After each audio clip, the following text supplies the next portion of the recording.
Good evening and welcome. This is the March 25th, 2026 public hearing of the Land Use Commission. The City Code directs this body to hear applications for map and text amendments, special uses including plan developments, zoning relief, and appeals from decisions of the zoning administrator, as well as to make recommendations regarding the city's long-term planning goals and objectives. Depending on the type of matter, this commission will either make a final determination or send its recommendation to the City Council. Ms. Jones, would you call the roll? Commissioner Aravallo? Commissioner Berlin? Here. Commissioner Harris-Ferry? Here. Commissioner Johnson? Here. Commissioner Linwall? Here. Commissioner Mabadi? Here. Commissioner Mangum? Commissioner Medenchev? And Commissioner Prechtel. Okay. With 5 members present, we have a quorum. Also present tonight from city staff are Neighborhood and Land Use Planner Megan Jones, Development Services Supervisor Jeremiah Bebo, Senior Planner Sam Hubbard, and Assistant City Attorney Brian George.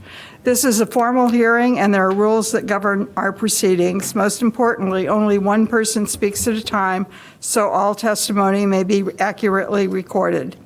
Anyone who wishes to address the commission regarding any matter on tonight's agenda will have an opportunity to do so at the appropriate time.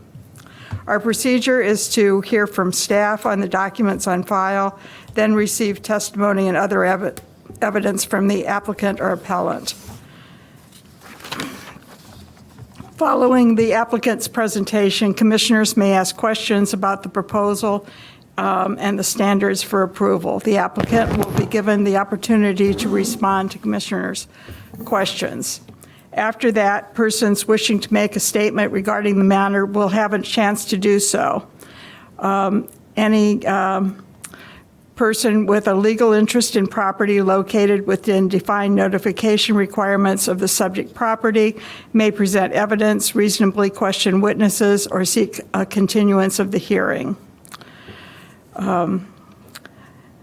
The applicant will be given an opportunity to respond to questions at the conclusion of public testimony. I'd like to remind everyone to focus their testimony on the application that's before us this evening and the standards that the Land Use Commission must consider in making final determinations and recommendations to the City Council. When all supporting and opposing testimony and statements have been heard, the applicant or appellant will be given the opportunity for rebuttal or a closing statement. Then the commission will close the record and begin deliberations to consider the standards. The commission will make formal findings of fact based on the testimony and evidence presented, guided by the standards, the commissioner's knowledge of our community, and recommendations of staff. All testimony is taken under oath. Although we do not apply the strict rules of evidence, please limit your testimony to the proposal as it relates to the standards in the zoning ordinance and corresponding staff memorandum. When testifying, please state your name and address for the record and sign in on the appropriate public comment sheet. Our meetings are audio and video recorded. Please make sure that you are at a microphone when asking questions or making statements so that you can be properly recorded. All proceedings are subject to broadcast at a later date. Any matter not concluded at tonight's hearing will be continued to our next regularly scheduled meeting. The only item on the agenda this evening is the major variation request for 1103 to 1107 Emerson Street, and this is a continuation of the hearing that began on February 25th. So I think, what's important, if there were commissioners who were, I believe Commissioner Mabadi, you were the only one not present on February 25th. So would like to ask if you to certify that for the record that you've read the draft minutes or watched the video and are aware of all the documents and testimony previously submitted. I've read the draft video. I have not, I'm sorry, I've read the draft. I have not read comments and I have not watched the video, but I'm fairly confident I understand the project from reading the draft. All right. Thank you. Thank you. All right. Let's see. All right, and obviously the applicant and the people requesting continuances are present. So with that, if you plan on speaking before the commission tonight, could you please raise your right hand to be sworn? Do you swear or affirm to tell the truth throughout the course of these proceedings? Okay, thank you. All right. With that, I think before we get into the continuance of the public hearing, I'd also like to note for the record that, on the agenda, there is approval of virtual commission member participation. All the members that are expected to be at the meeting tonight are present on the dais, so we can dispense with that. And also, the approval of the meeting minutes, those were not included in our packet, so that item will also be deferred till the next meeting. So with that, the old business regarding 1103 to 1105 Emerson Street. At the February 25th meeting, two groups were given permission to address the commission this evening, asked for a continuance. And does staff have anything to say before we get into? No, the only thing I might add for the record is just to note that at February 25th, the commission did close the public hearing on the case, and so tonight the public hearing will be closed aside from the two parties who had requested continuances approved for tonight. And just for the record, those were? That is Tina Payton, and then we have Reverend Deborah Scott from the Ebenezer AME Church. Okay. And at this point, just for the record, for the continuance, each of the parties have up to 10 minutes to make their presentation. Ms. Payton, would you like to come up and?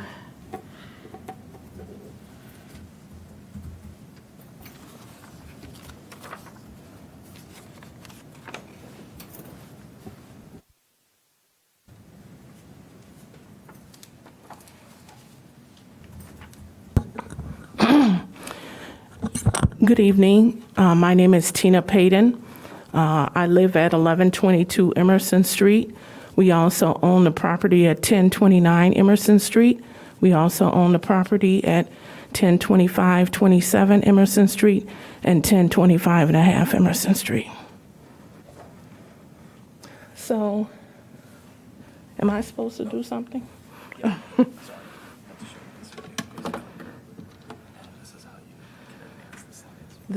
Okay. Thank you so much. Okay, so I'm here for my objections to the major variance.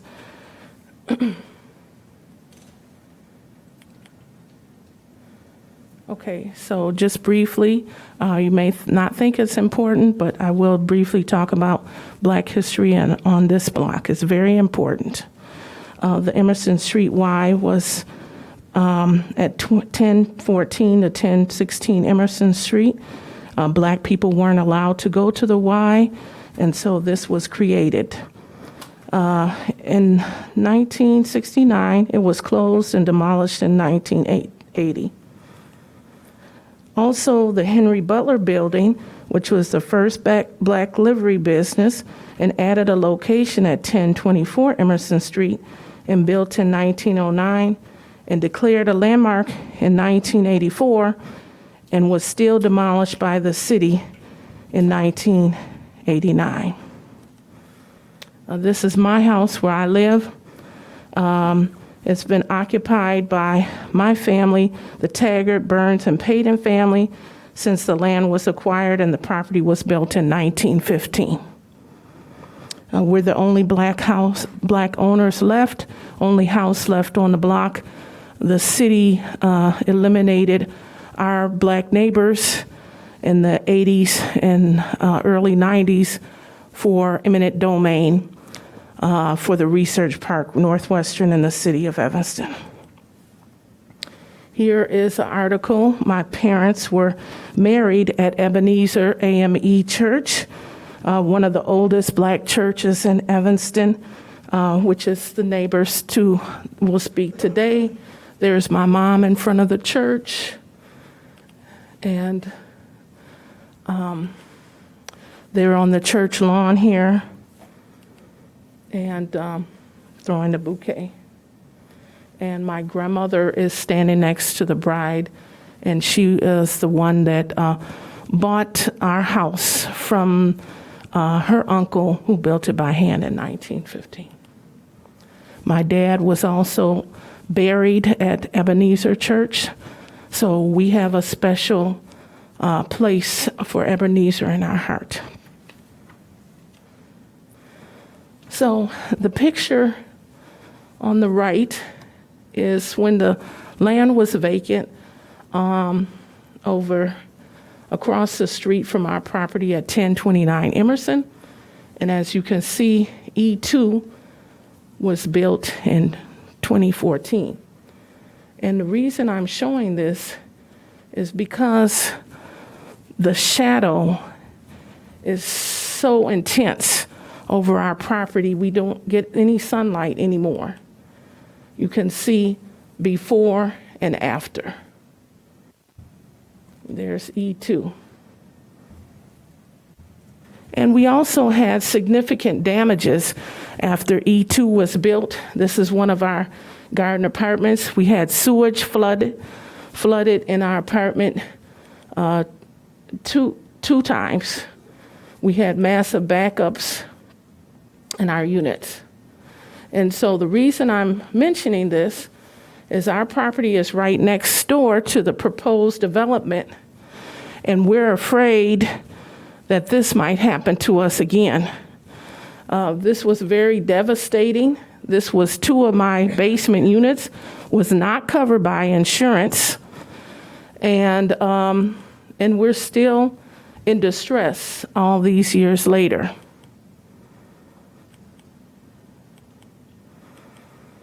So also, I believe it was prior to the applicant purchasing 1105 Emerson, they also had to do a big sewer construction after E2 was built. There's my property, 1029, and the applicant's 2 properties as it looks today. I think I took it a couple of days ago. Here is the applicant's building. I'm not sure, there's a lot of green grass next door, and I'm afraid that is where my place is supposed to be. So I'm not sure how far it goes back, how wide it is compared to what's there now. Here's the back of the building, showing only 4 parking spaces for 30 units.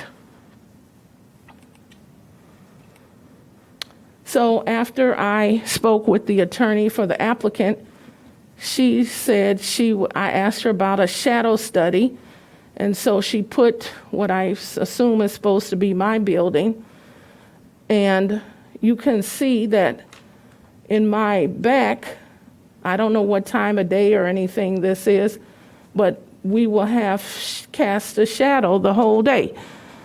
And we take pride in our yard, and here it is again. We got E2 in the front, and then we'll have this massive structure on the side. The applicant also said that nobody hardly parks at their building. If you'll see, this is the back side of their building. They have 4 units, and there's 4 cars. And it's not sometimes. This is their tenants. One is California, Texas, New York, and an Illinois plate. So the deception that some people give that students don't drive cars and you don't need any parking spaces is a farce. I also have other cars on the block, at other buildings. They all use their parking spaces. So the applicant is discussing 4 parking spaces for 30 units.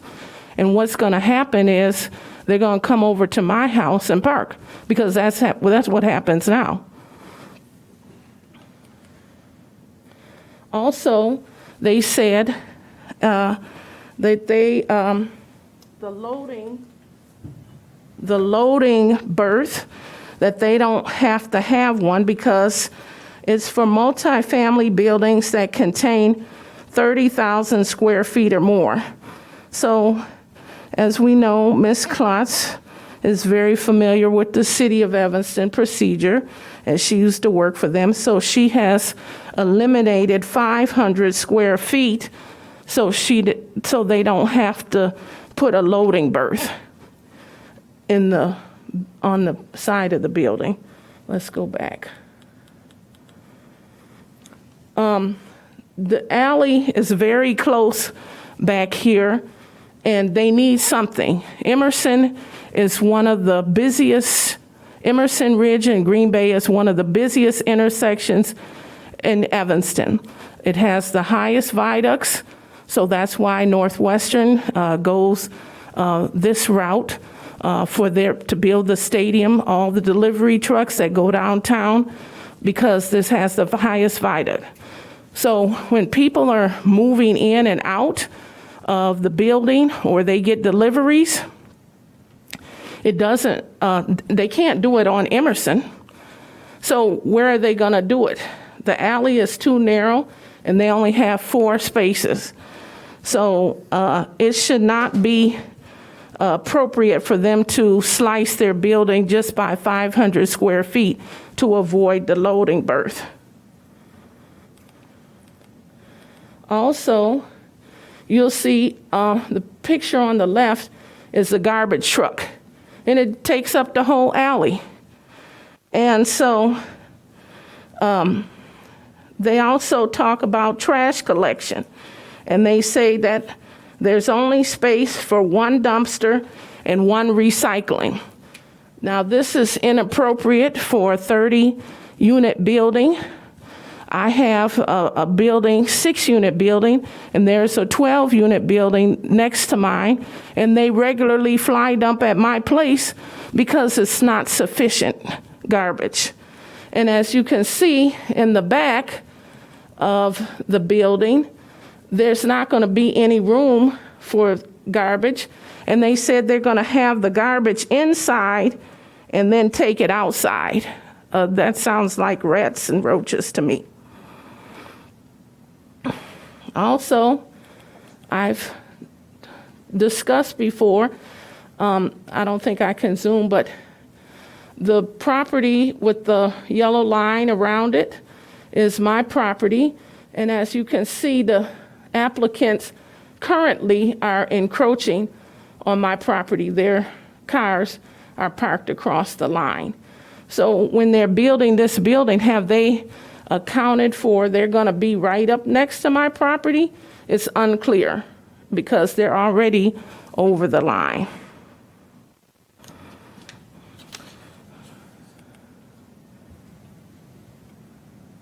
Also, we have a pretty large backyard at 1029 and then our property next door. And we enjoy our yard. Our tenants very much like our yard, and apparently their tenants like our yard. This is their tenant from next door at 1105, and she's exercising. And Unfortunately, I had to call the police on her because every day she would come over twice a day to exercise. So the reason I mention this is because our yard is very important. And when we talk about considering the right of enjoyment, my tenants enjoy the yard. And when you build this 5-story building that's shadowing over our yard, you lose some of the enjoyment, as we did with E2.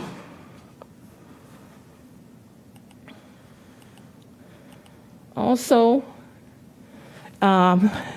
except for the last couple of years because I've been ill, we have a tenant appreciation barbecue in the yard, and we invite all our tenants from all the buildings, and they very much like the yard.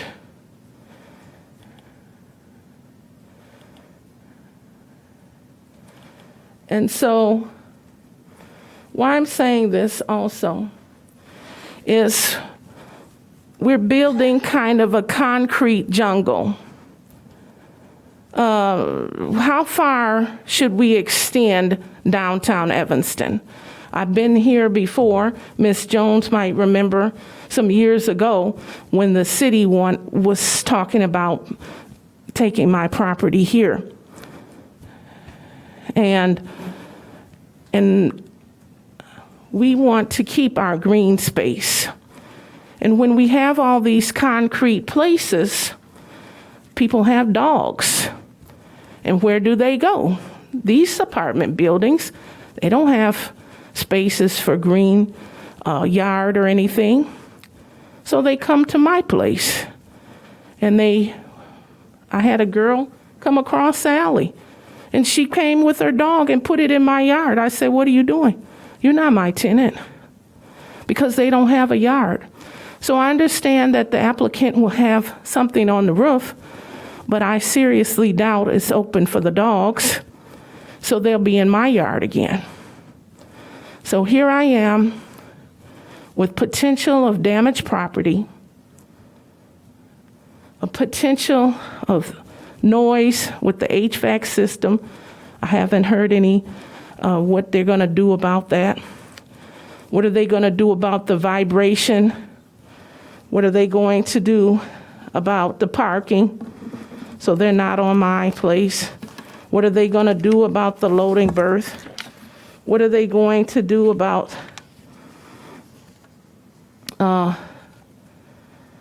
public benefits? And I don't see how this will benefit me at all. And I'm just going to get more things, bad things, which I got from E2. And I hope that you will consider what I say, as we have owned our place for 111 years on the opposite side of the street, and over 40 years next door to this property. We've owned the 3 properties. And I believe this is not going to help us at all. And we're going to get damages and a lot of unintended consequences. So I hope that you will vote no and consider that I have 4 properties, and they say they want to make a legacy, but my parents left a legacy for me and my sister. And we're the only black people that own over there.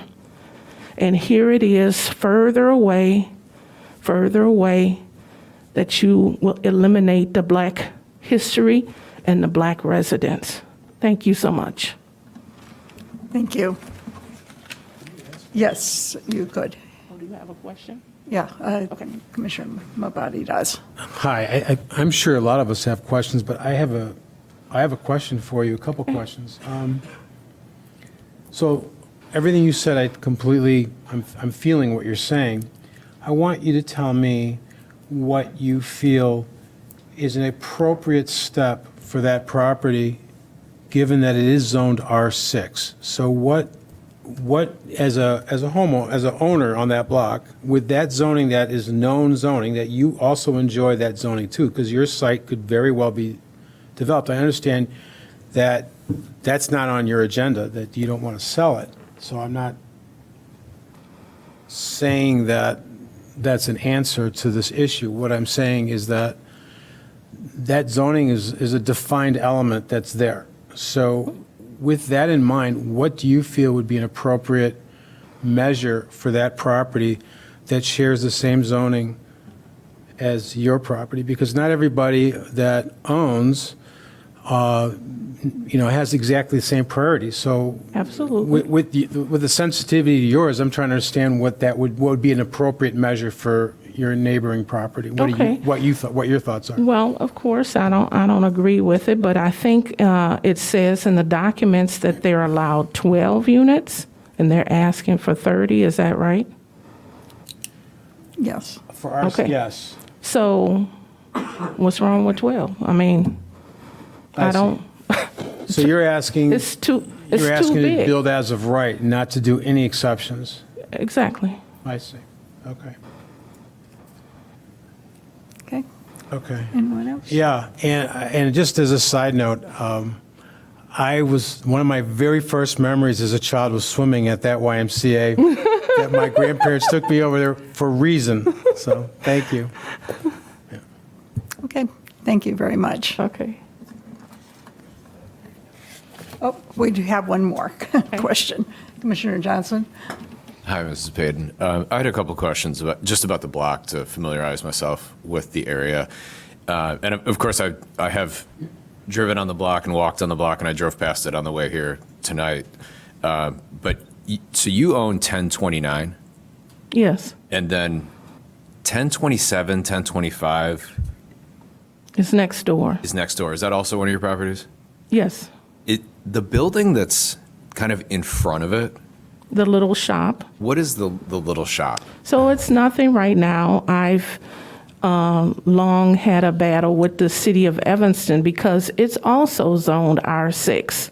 Okay. So I have to get a special zoning to change. I wanted to put a coffee shop or something like that there. And we have a long history with the city. When we, just real quick, when we didn't give up our house across the street through the eminent domain, we were harassed by the city.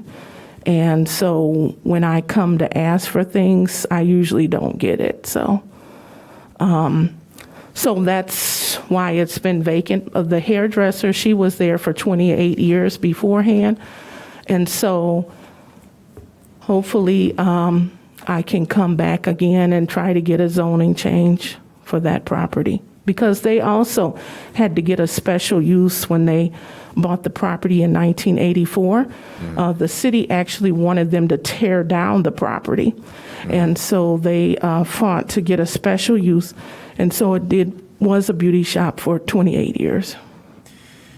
And then going one more lot to the east, the 1023, 1021, 1019, those aren't yours, right? No. Just as a point of information, there's a pretty significant building in the back of those. I don't know if it's a coach house or something. Do you know what I'm talking That's about? part of his property. So is that a residence? Do you know? As far as I know, it is. Okay, so that's maybe another apartment. As far as I know, it is. I'm just trying to get a sense of like the actual lived density on that block.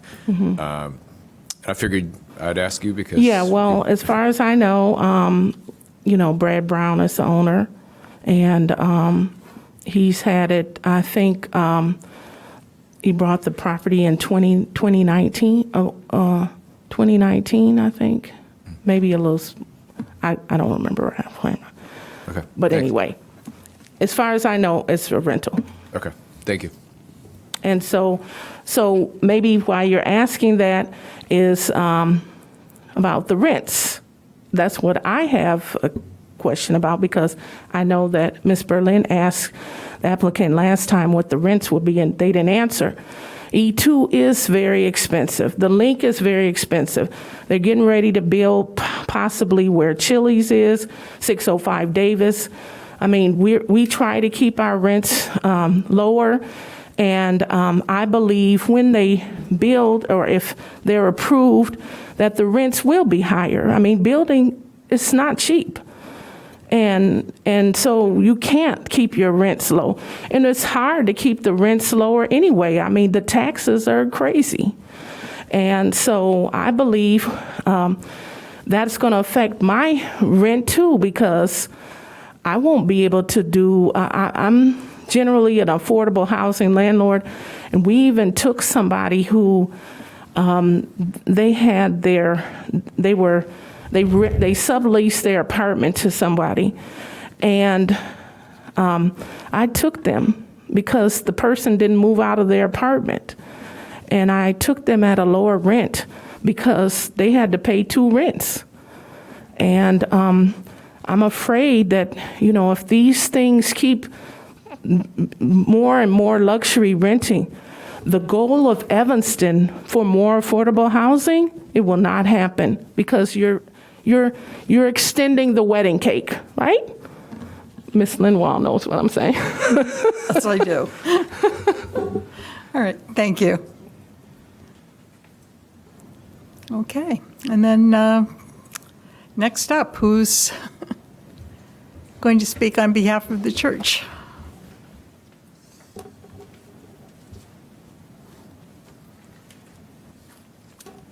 Good evening. I'm Pastor Deborah Scott from Ebenezer AME, and tonight I'll have Reverend Mitchell Smith. He'll speak on our behalf.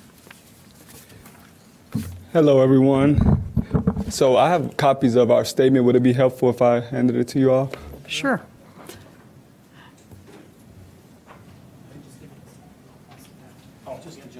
And make sure the staff gets a couple. Oh.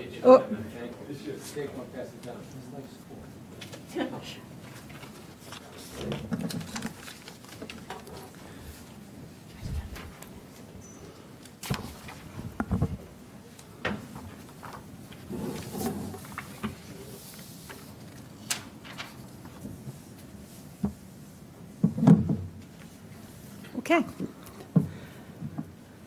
Good evening. My name is Reverend Mitchell Smith, and I'm speaking on behalf of Ebenezer African Methodist Episcopal Church, which is located directly adjacent to the proposed development at 1103, 1105 Emerson.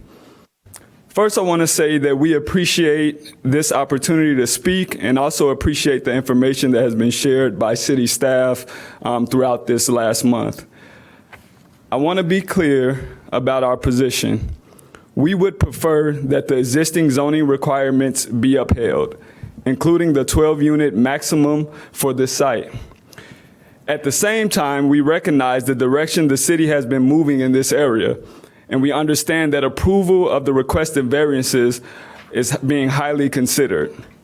Because of that, our focus has been on making sure the real impacts of this project, especially given how close it is to us, are fully understood and addressed.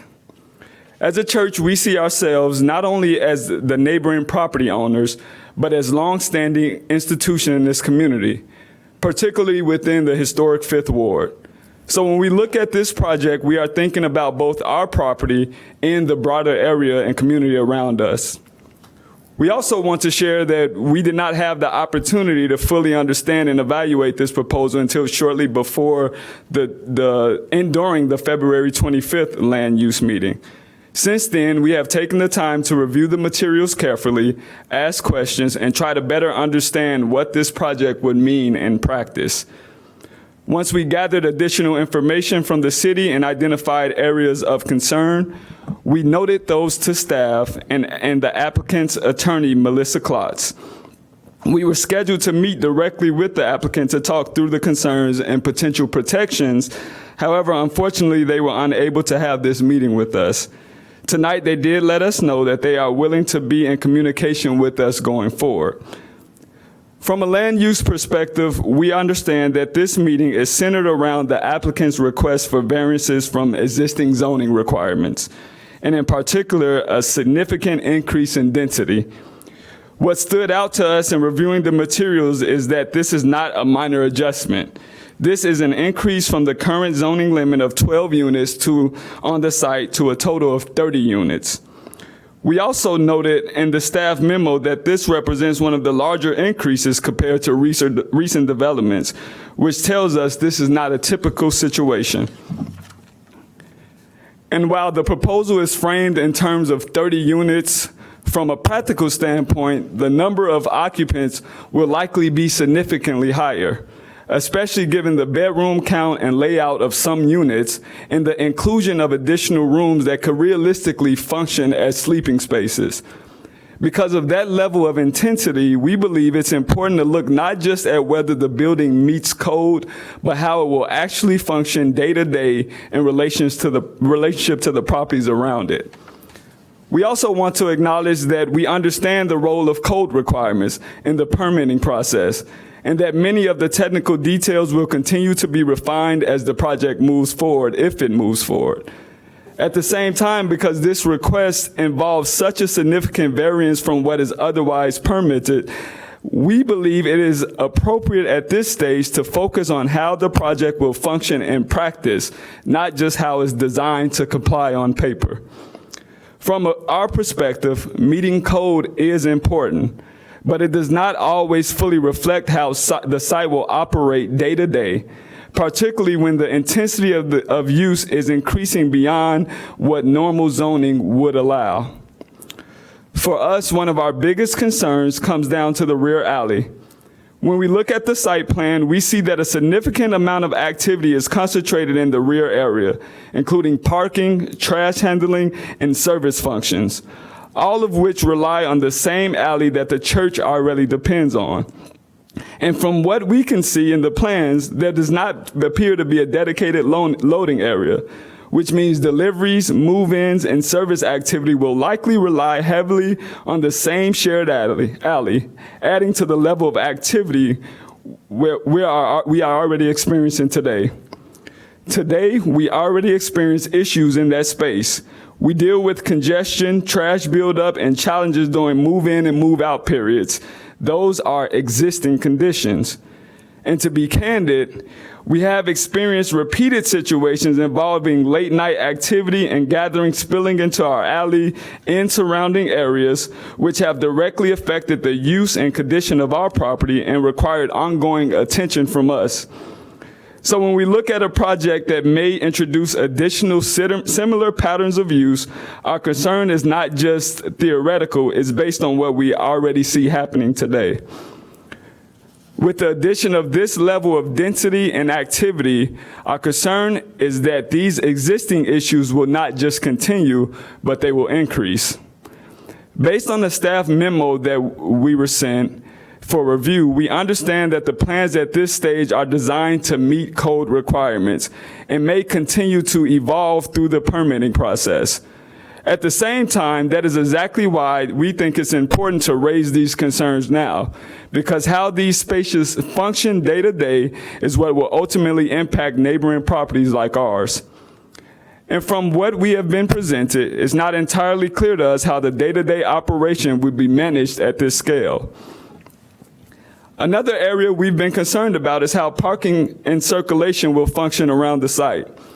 We understand that staff has recommended that the city not allow parking permits for the residents, and we certainly support that recommendation and ask that it be added as an official condition of approval. But at the same time, from our perspective, that doesn't necessarily eliminate vehicle activity. It often just shifts how and where the activity occurs.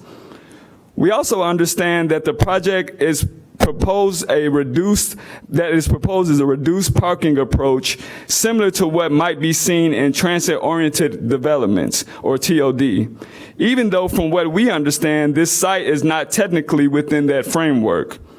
While we recognize the intent behind that, our concern is how that approach will function in practice, given the level of density being proposed. In practice, that will mean more pickups, more drop-offs, deliveries, and short-term parking behavior, particularly in areas like the alley and along Emerson Street. We have also experienced on occasion individuals using our parking lot without authorization, which requires us to monitor and manage that situation. Our concern is that increased density and activity in that area could lead to that becoming more frequent and create an ongoing administrative burden for our church. Given the level of density being proposed, we think it is important to consider how that activity will be managed so that is not to create additional congestion or conflict for adjacent properties. We also have some concerns about how the site will perform more broadly. We appreciate the staff's clarification that the project will include an underground stormwater system designed to manage runoff, and we understand that it's intended to meet code requirements. At the same time, our concern is how that system will perform under heavier rain events, particularly given the increase in impervious surface and the proximity of the site to adjacent properties and shared access areas like that alley. We want to ensure that runoff is not just addressed in design, but effectively managed in practice so that it does not create impacts beyond their site. In addition to what has already been discussed, we also want to take a moment to acknowledge the potential impact this development may have in terms of housing costs and long-term access to this neighborhood and to this area. While we recognize that this is a land use discussion, we believe these considerations are directly tied to the level of variance being requested and how that level of intensity can affect the surrounding community over time. While the proposal includes a small number of affordable units, the majority of the building will be market rate. We have not seen specific information about pricing beyond general statements, so it is difficult for us to fully understand who this development is intended to serve. From our perspective, as a longstanding institution in this community, we are mindful that projects like this can contribute over time to rising property costs and values, which can place pressure on nearby residents and institutions. And it can also limit access to the area in ways that change who is able to live here over time.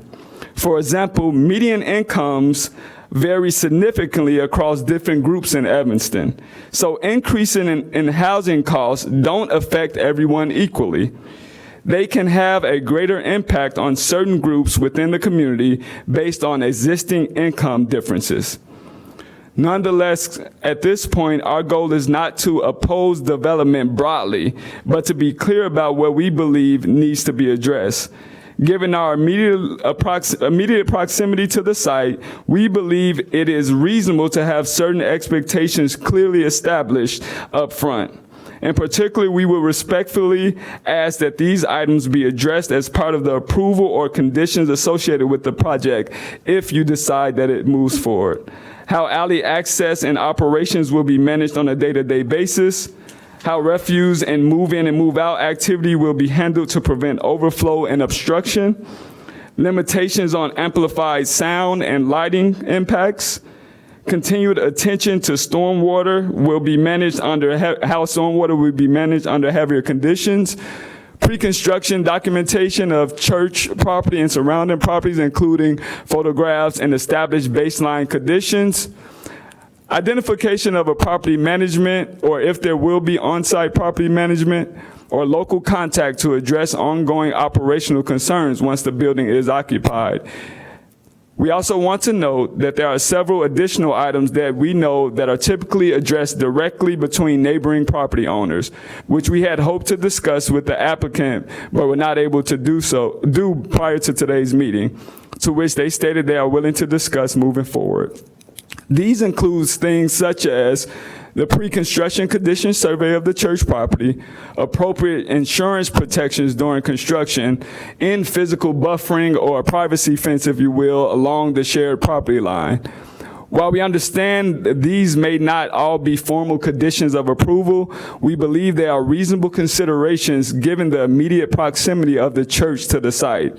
And we would expect those discussions to be part of those discussions moving forward if the project is to go forward.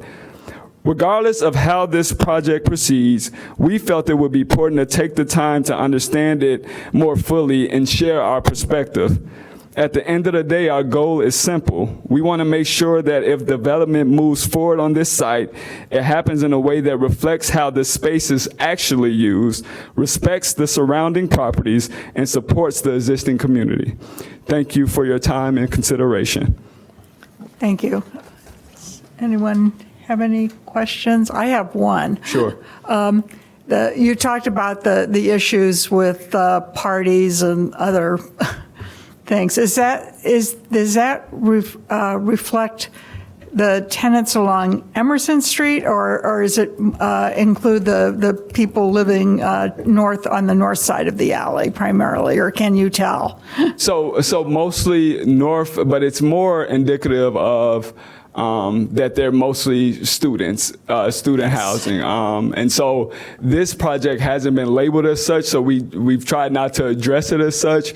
But as they mentioned, I believe in the last meeting, that's really, for all intents and purposes, what it will be. And so we deal with that, from the people across the alley, and it's gotten very bad, for lack of a better word, in certain situations, to the point where we've had to reach out to Northwestern and have them plant porta potties around the neighborhood because of what you can imagine happening on our church property. And so as the density increases, our fear is that, we go from just those single family or multi-room smaller houses behind us to, potentially 60 or more right next door to us, and having to manage that, call the city, use the city resources, et cetera. Yeah, that's been a long-standing problem in the broader, Fireman's Park neighborhood for decades at this point. Absolutely. And I do want to be clear, our issue is not that it will simply continue. We believe that it will increase as this density increases. Okay. Thank you. Anyone else? Reverend, I have a few questions. Sure. Are you familiar, I want to touch this R6 code again a little bit. Are you familiar with the terms lot coverage and impervious surface coverage? Yes. Okay, great. As it relates to what we were provided by the city, yes. Yes. Yeah, I don't want to be clear. I'm not an expert or anything. We read what we read provided by the city. Right, and yes. So the R6 code allows for a building elevation to hit 85 feet and lot coverage of 50% with impervious surface coverage up to 65%. So the reason I'm bringing that up is if we were to say, okay, build 12 units, that's it. You can do 12. They can do 12 straight up in the air. That would not address the concern that, I'm sorry, I forgot your name. Tina Payden. Ms. Payden had said about having lighting challenges with, it would create a shadow that would that they could do at that elevation. So my question to you is if this project were to represent itself with a larger lot coverage, in other words, it was covering a larger part of the land and that had maybe some additional internal parking or something, where the elevation was lower, but it was a larger building, but more squat, with less units, would that help address the concerns that you've all expressed? So are you saying essentially if the project was wider well, I'm not clear your question. I'm walking into a I don't want to pretend to be able to redesign their project. Right, and it's not really my call to do that, but I'm just I'm thinking out loud for people who might want to hear what I'm thinking. That's all I'm doing.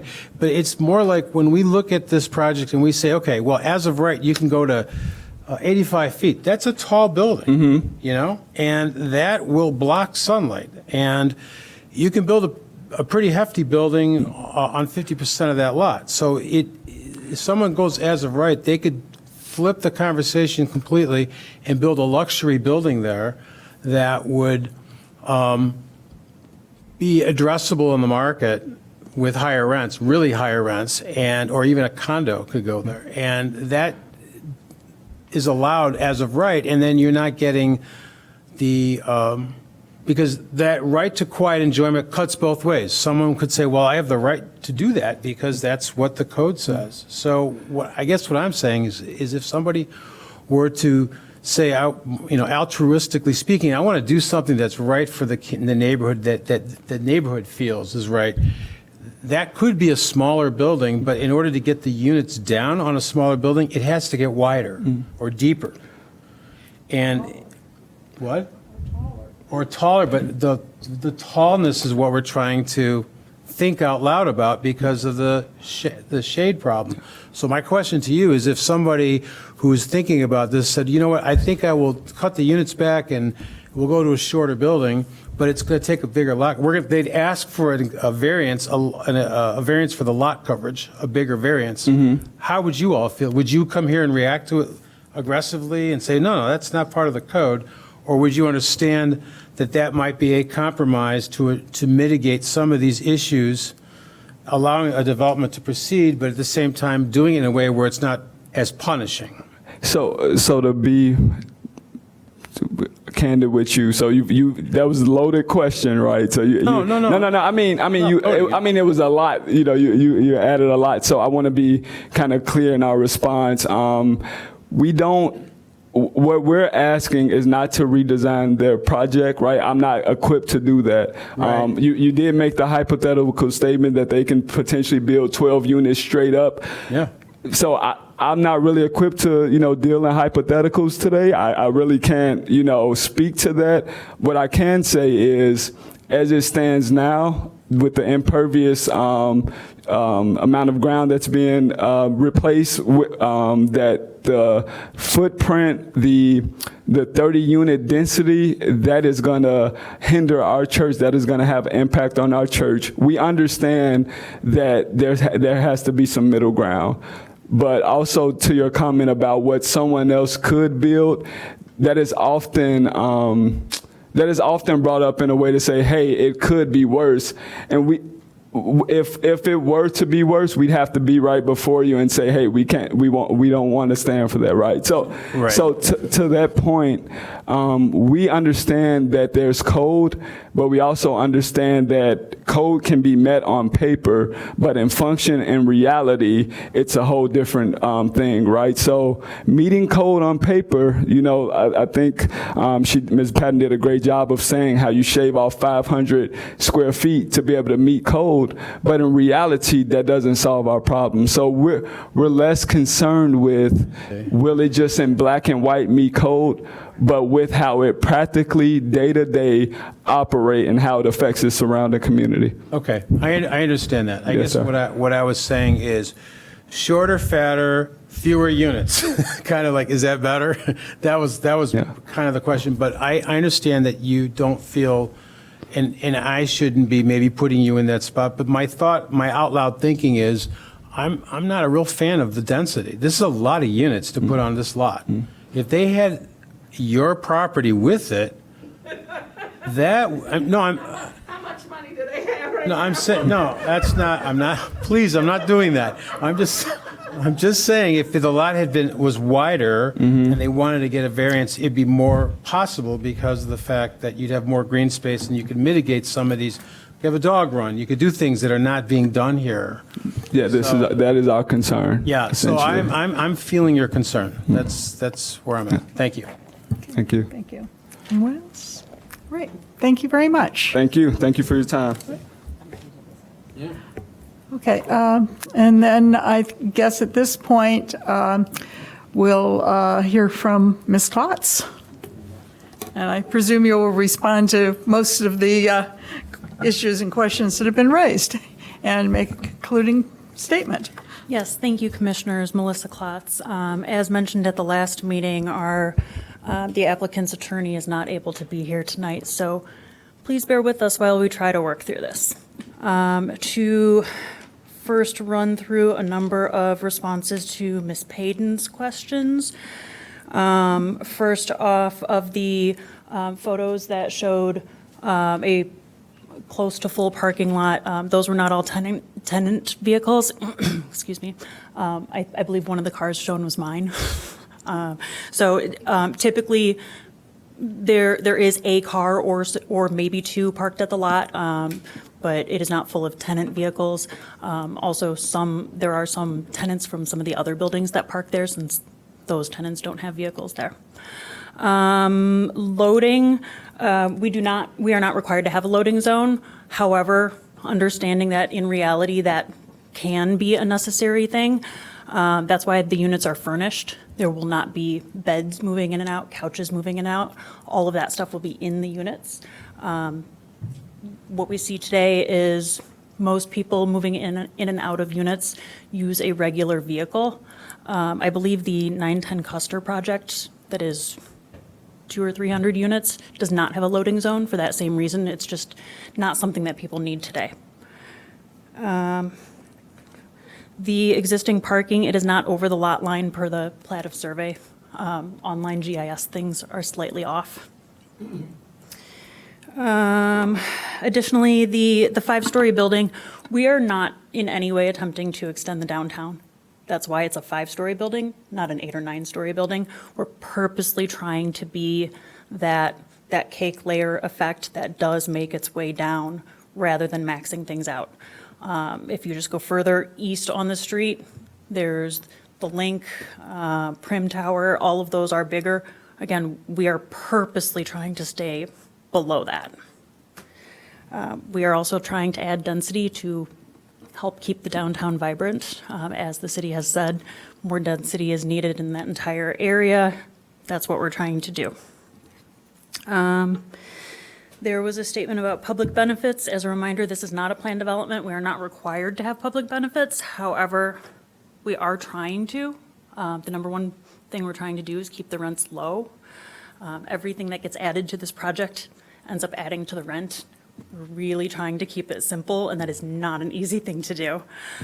We're paying the full property taxes. There is no plan to go for the Cook County property tax relief. We have the affordable units that are purposefully at 40% AMI, trying to keep that as low as possible. And again, noting that that is the lowest AMI suggested for a market rate property in Evanston. Again, going with the density, 12 units is what is allowed at the property. We are not requesting 30, we are requesting 24. I know in reality it comes to 30 with the bonus units, but just clarifying that we are requesting 24 on paper.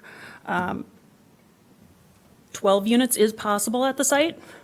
In order for that to work financially, they would be luxury units with on-site parking, and it would not be a shorter, squattier building. It would actually be taller to accommodate all of that parking. Moving on to some of the church's comments.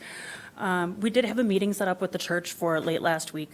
Unfortunately, we did have to cancel that meeting due to some other issues, so we were not able to have it. I have been in touch with Reverend Scott, I'm going to say pretty much every day in the last week, and I even suggested before the meeting that we have a condition added to the ordinance that specifically in writing requires the applicant team to continue meeting with the church. That is absolutely our intention, but just to make it clear to everyone, we're fine with that being added as a condition.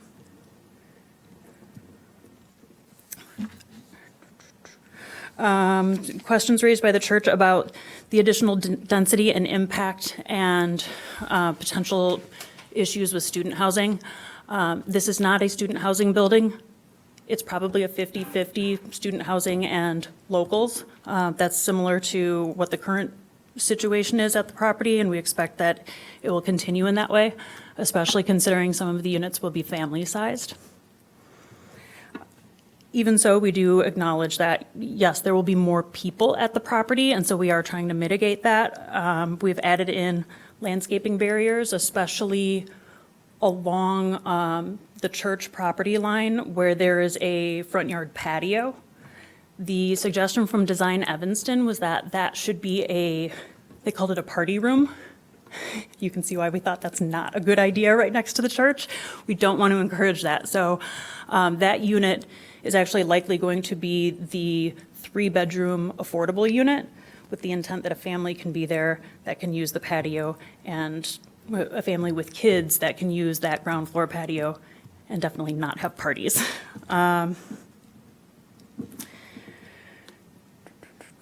We also attempted to reduce density by going with the rooming house option. Unfortunately, staff interpretation led to that not being feasible. So again, we've tried doing all of the things.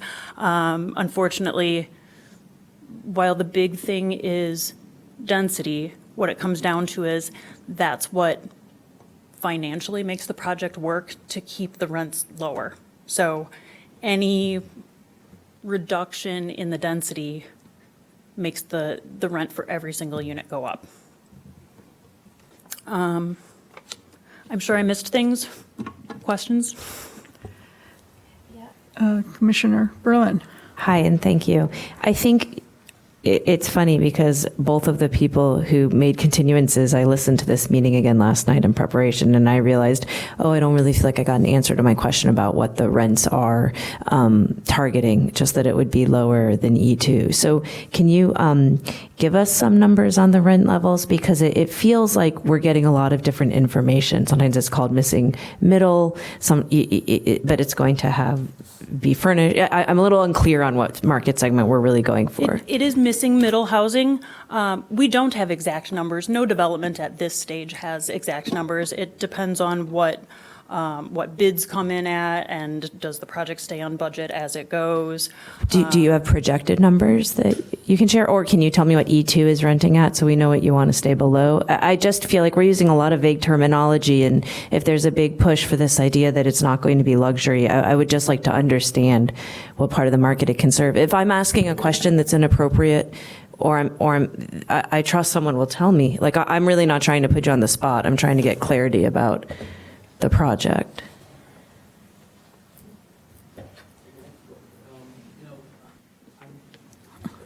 I mean, as a start, being that this is not a high-rise, there are not a lot of amenities here. It will not be priced like the downtown. It is not a downtown type of development. It will be lower Could you than- provide your name and? Walter Matan, I'm one of the Okay. owners.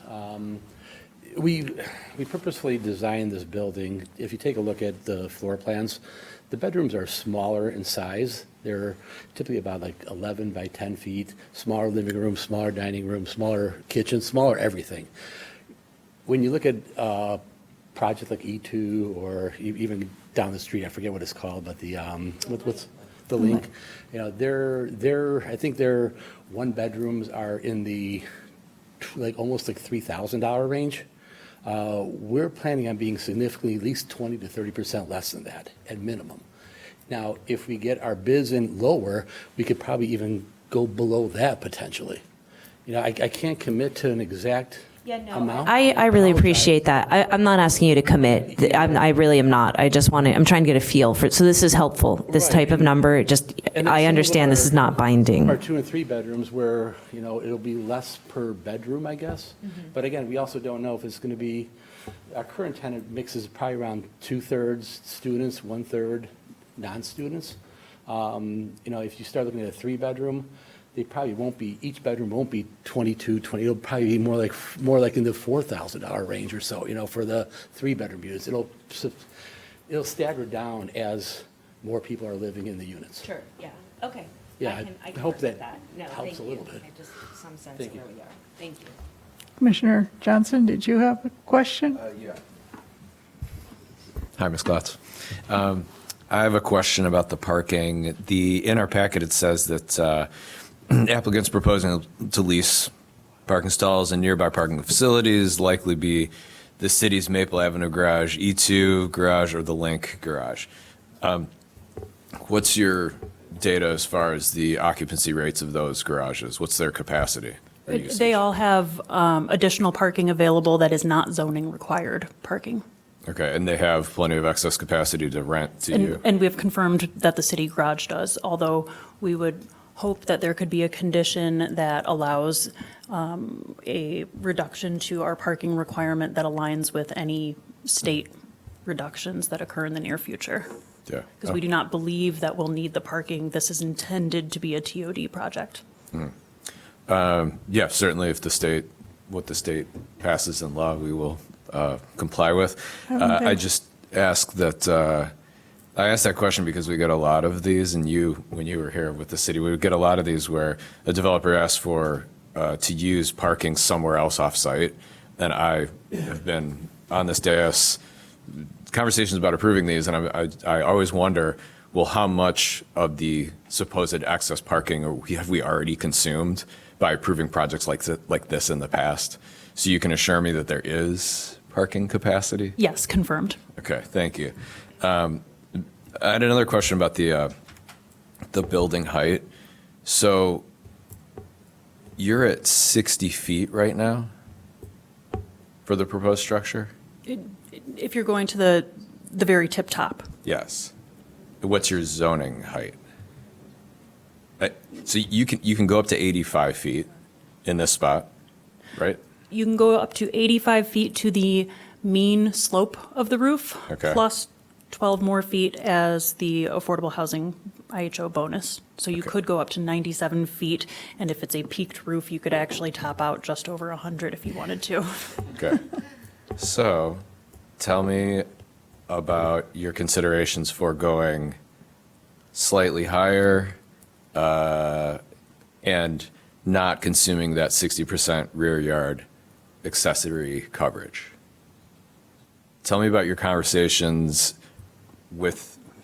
Well, we would need to go to 1 story higher, and by doing that, it would actually change the construction method. At 5 stories, you can do all wood construction. When you get to 6, now you're adding in a substantial amount of concrete, and your prices start to skyrocket. And I guess I'm asking the opposite question that Commissioner Mondavi just asked maybe 10 minutes ago, is that if we have concerns over shadows, a taller, more slender building could mitigate those concerns. So we did look at that roughly a year ago when we were going through concept plans of what is best for the site. We did some shadow studies, and I believe that was one of the images that Ms. Payton showed as we had provided that stuff to her. And what we found was if we make the building skinnier and try to provide, say, increased side yards for the neighbors, and the building gets taller, it doesn't really change the shadows. The shadow effect is really because of E2. So, like, we looked at all of the ways of how can we minimize that impact. Shadows specifically, we're not the ones causing the impact. Okay. And the reluctance to go higher and have less coverage, particularly in that rear yard area, is because of cost. Is largely because of cost. I mean, there's also additional things like how the units lay out and whatnot. When you get skinnier, eventually you can't fit units on both sides with a hallway down the middle. So at some point, it becomes too skinny of a building to be feasible to actually design and build. Okay. Because I guess, I mean, with what the state is looking into as far as abolishing the parking minima, if they do that later this year and your building was taller by right, largely this conversation wouldn't be happening. Much of this wouldn't be happening. And so to do a shorter building that gets into that rear yard, I'm just trying to understand why you didn't pursue a project, or your clients didn't pursue a project that was closer to what they could build by right. Because we felt that this is more appropriate for the neighborhood. Okay. Let me see. I might have one other question.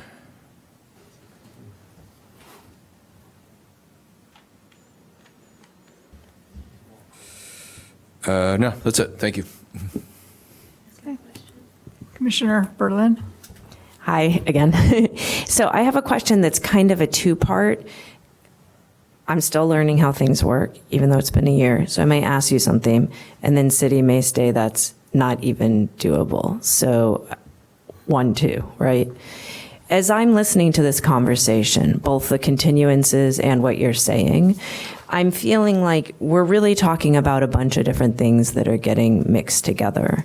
I think there's a question of what do we do about the variance requests, right? Density, everything we're discussing. But there's another set of questions that I'm hearing related to the continuances, which is, what do we do to ensure that there are protections for the neighbors during construction, if that's important? And what do we do to ensure the neighbors have protection once the building is operational, if we decide that's important?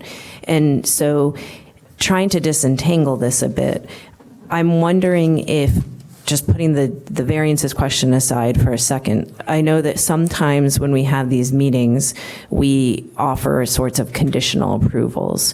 I don't think we're in a position to offer design suggestions. It's way out of our purview, in my opinion. But I could imagine us trying to come up with some conditions that address some of the concerns we're hearing from the neighbors. I mean, the photos of the toilet, it's some pretty alarming stuff, and I would hope we could do better as a community.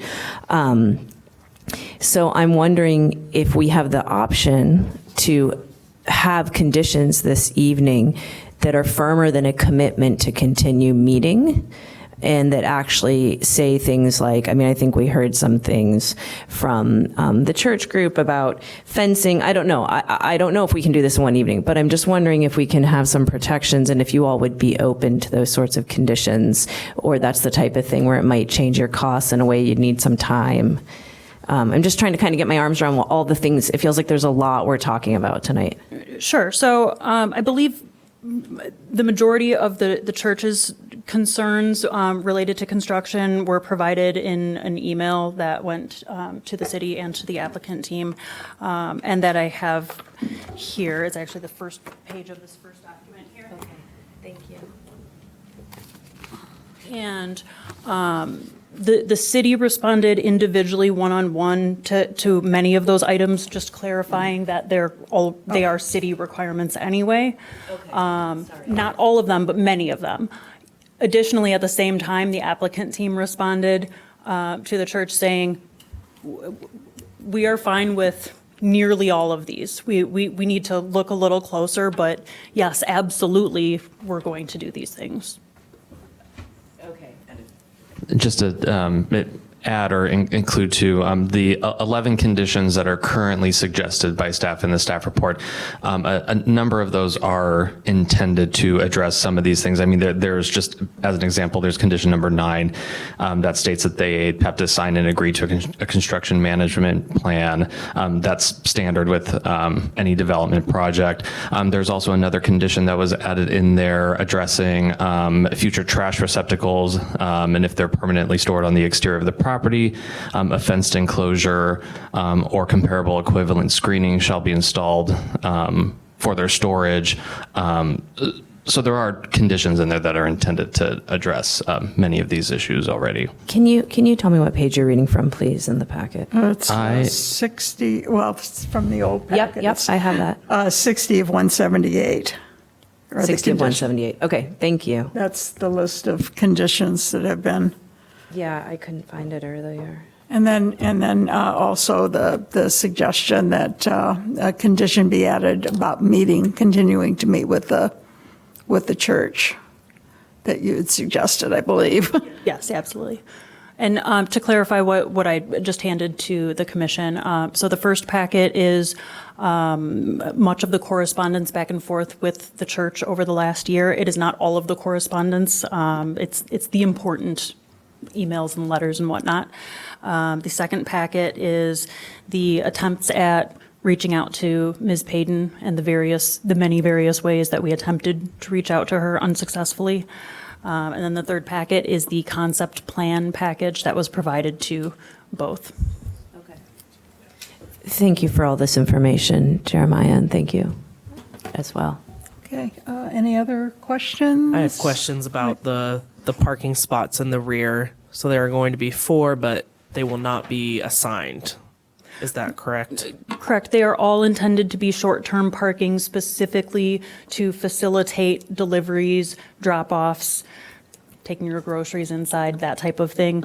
It is a way to minimize impact so that there aren't so many deliveries on the street.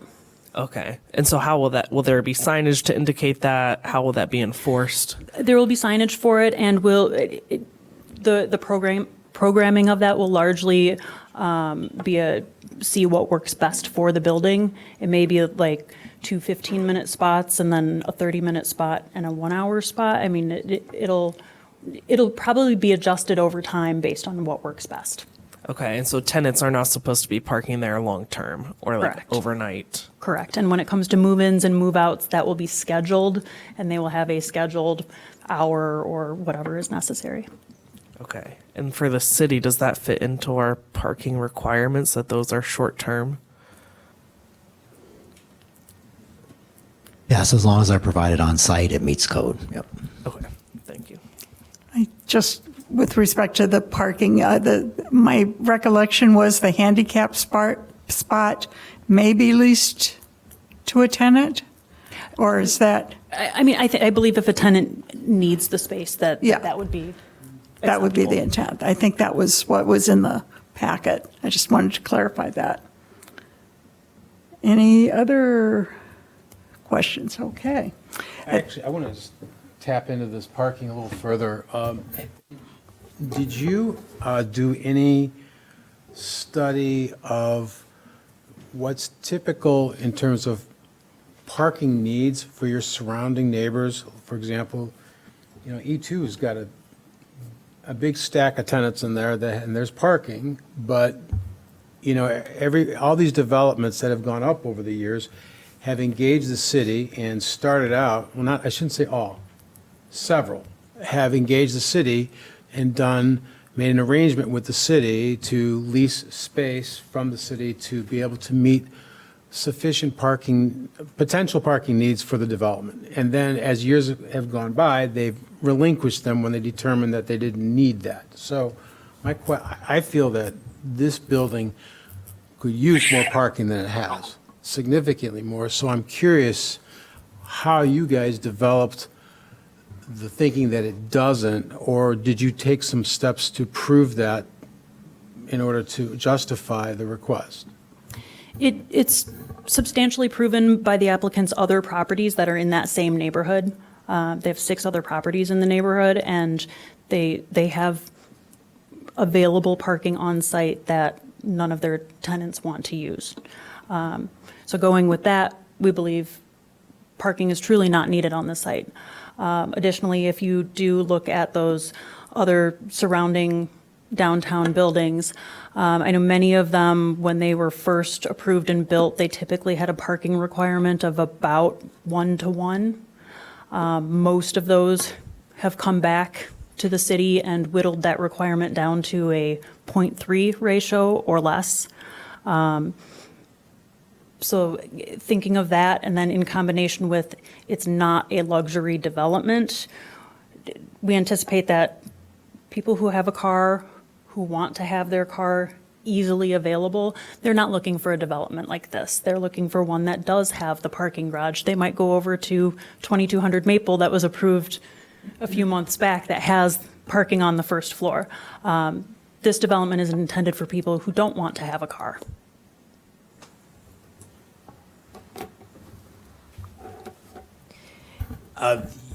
You say that, and I hear you, but I have to tell you that the building feels like dorm, and it feels like 12 to 1,500 per bed per student.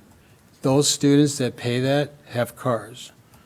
So I'm not fully convinced that your 0.3 ratio that you're articulating for your building, it's a shiny new building. It's not the same as a surrounding building that's sitting there. There could be all kinds of reasons why those people are renting there that don't have cars. A brand-new building, driving higher rents for the units, the larger units, there will be cars. There'll at least be one car because they got to get to Whole Foods to buy their beef, and whatnots. If that does occur, per the city's condition, that car cannot park on the street. So that car would then be renting a space either in the city garage or from E2 or the Link. Is there a way? Oh, sorry. No, I'm done. I think what we're hearing, though, is that it may be parking in the neighbors. Is there a way to put signs? I mean, we're hearing 2 different messages, right? And I believe that each side believes what they're saying. We're hearing one side saying there's underutilized parking at our other buildings, but they're not right next door to this building or this lot. And we're hearing from the people who live next door to the lot that there are cars from neighboring buildings that are using their lots.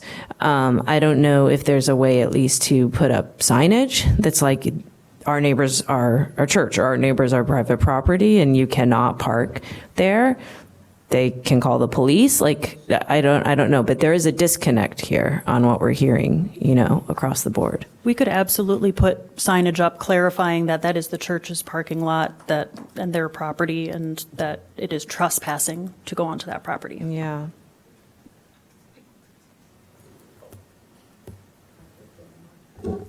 Okay, anything else? All right, well, thank you, and with that, I will close the public hearing, unless you have other things you'd like to say. May I give a closing statement? I'm sorry, yes, you may give a closing statement. Thank you. Again, bear with me, please. The property owners, who are not developers, are hopeful this redevelopment is successful. The attempt from the beginning was to do what the city wants and align with Envision Evanston: more housing, inclusionary units, lower rent prices with family-sized units, no property tax break, sustainability, a green roof, natural landscaping, etc. The intent is to create a legacy property that remains in the family for many years, while striving to be a good neighbor that remains in the neighborhood for many years. We worked with Councilmember Burns from the beginning, met with Reverend Scott several times, attended church community events, provided a concept package, spoke to other neighbors, and reached out to Ms. Payton approximately 20 times. Other community members and council members have reached out to Ms. Payton for us as well. To date, we have tried to communicate as follows.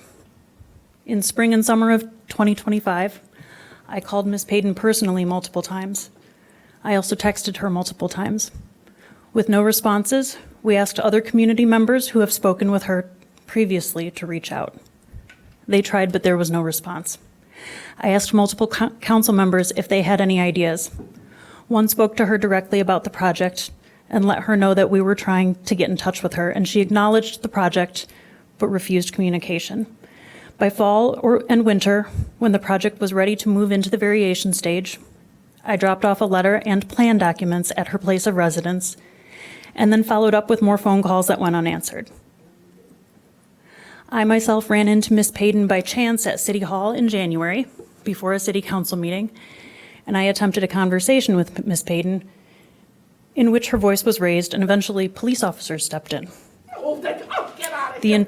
That is not true. You were sworn to The interaction was the police one-sided. did not step in. Now, you know that's a lie. That is not true. I think let's let Ms. Klotz finish her statement. Yeah, I would like to answer that because that's a lie. You said that we should tell the truth in here, and she knows that's a lie. No police officer stepped in. What's the name of the police officer? Details on neighbor outreach and support were included in the variation application package and the Land Use Commission presentation. Since the February 25th Land Use Commission meeting, our attorney attempted the following communication unsuccessfully. February 26th, email correspondence to Ms. Payton regarding setting up a time to speak. March 3rd, email correspondence to Ms. Payton regarding a follow-up from the first email. March 10th, physical drop-off of the letter, updated plans, and shadow study to Ms. Payton with an affidavit of proof of delivery, which is in the exhibit I submitted to you. March 12th, phone call and voicemail to Ms. Payton regarding the dropped-off materials and request for discussion. March 12th, email correspondence to Ms. Payton with the dropped-off materials attached. The city says there is a moral housing crisis and more units are needed. This new building would provide multi-bedroom units that are family-sized and 3 inclusionary units at the lowest affordability rate the city has seen. This project went through 7 different reviews with city staff, who reduced the regulations midstream on how many dwelling units are allowed without triggering a planned development, changed the rooming house interpretation from a 100-year precedent, and cost the project multiple redesigns. The rooming house request was from a council member. The project was substantially revised following the helpful direction from Design Evanston that the project team very much wanted to follow to do what the community wanted and create the best building possible. Developments in Evanston cost roughly 30% more than in neighboring suburbs in order to meet Evanston's additional requirements. We are trying to do the right thing, and we are trying to do what Envision Evanston is asking for. We thank you for your time and appreciate your consideration. Thank you very much. With that, I will close the public record, and then it's time for commissioner deliberations. Initial thoughts? I do have one question for staff, just to clarify where the state parking, TOD parking regulations fall, because we're kind of, the application preceded the state approval, and my understanding, the regulations will go into effect in July, well before this project is completed. So So the People Over Parking Act bill was signed into law. And so beginning in June, we will no longer be able to enforce any off-street parking minimums. In this site would be included. The CTA or the Transportation Authority is supposed to release an official map, I believe, at the end of this spring. But some early mapping from our interdepartment or from staff suggests that it will incorporate a majority of the city of Evanston, including this site. Yeah. But that begins in June. It's not currently enforceable today. But the building would not be completed until after that, so. Well, but they're seeking their entitlements now. So everything that we're doing now stands. If it gets approved, next month, whatever parking was required at that time will stand with the project, regardless of the new law. Okay, thank you. Thoughts on the project?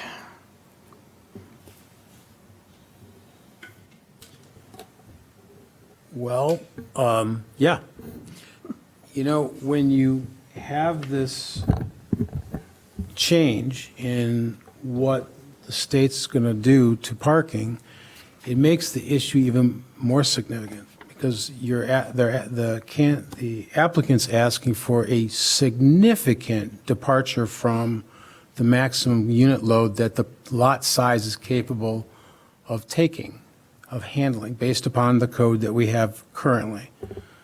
So we can't assume that everyone's going to ride a bicycle, and we can't assume that no one owns cars. I mean, that's just not factual. So, we have the choice to approve buildings that have all kinds of units without parking, or we can look at our code and say there was some method to that madness. I mean, we had a code designed to meet the design tolerance for the lot size in question. So it's zoned R6.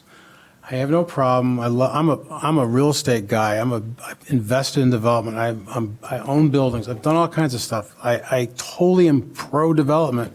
But at the same time, you have to consider the development, the property, the site, the consequence in the moment, and not just say, because we're pro something, let's just do it. I think that adding that kind of density on that narrow lot for a whole host of reasons is not advisable. I think that if somebody was approaching this asking for lesser units, I would be much more open to hearing that. But 30 on 50 wide, I mean, if it was zoned R5, you wouldn't be having this conversation whatsoever. You'd be tapped out at 5 units, 6 units on that lot size.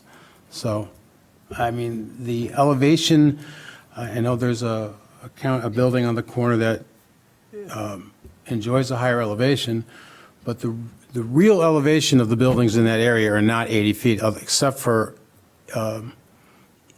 But E2 is, if I remember correct, I think it's a D-zone property, And we took 15 years of that property sitting undeveloped because the city wanted hospitality or office there. It took 15 years of people not doing anything for the city to finally relent and let that building go up. But that property was zoned for that.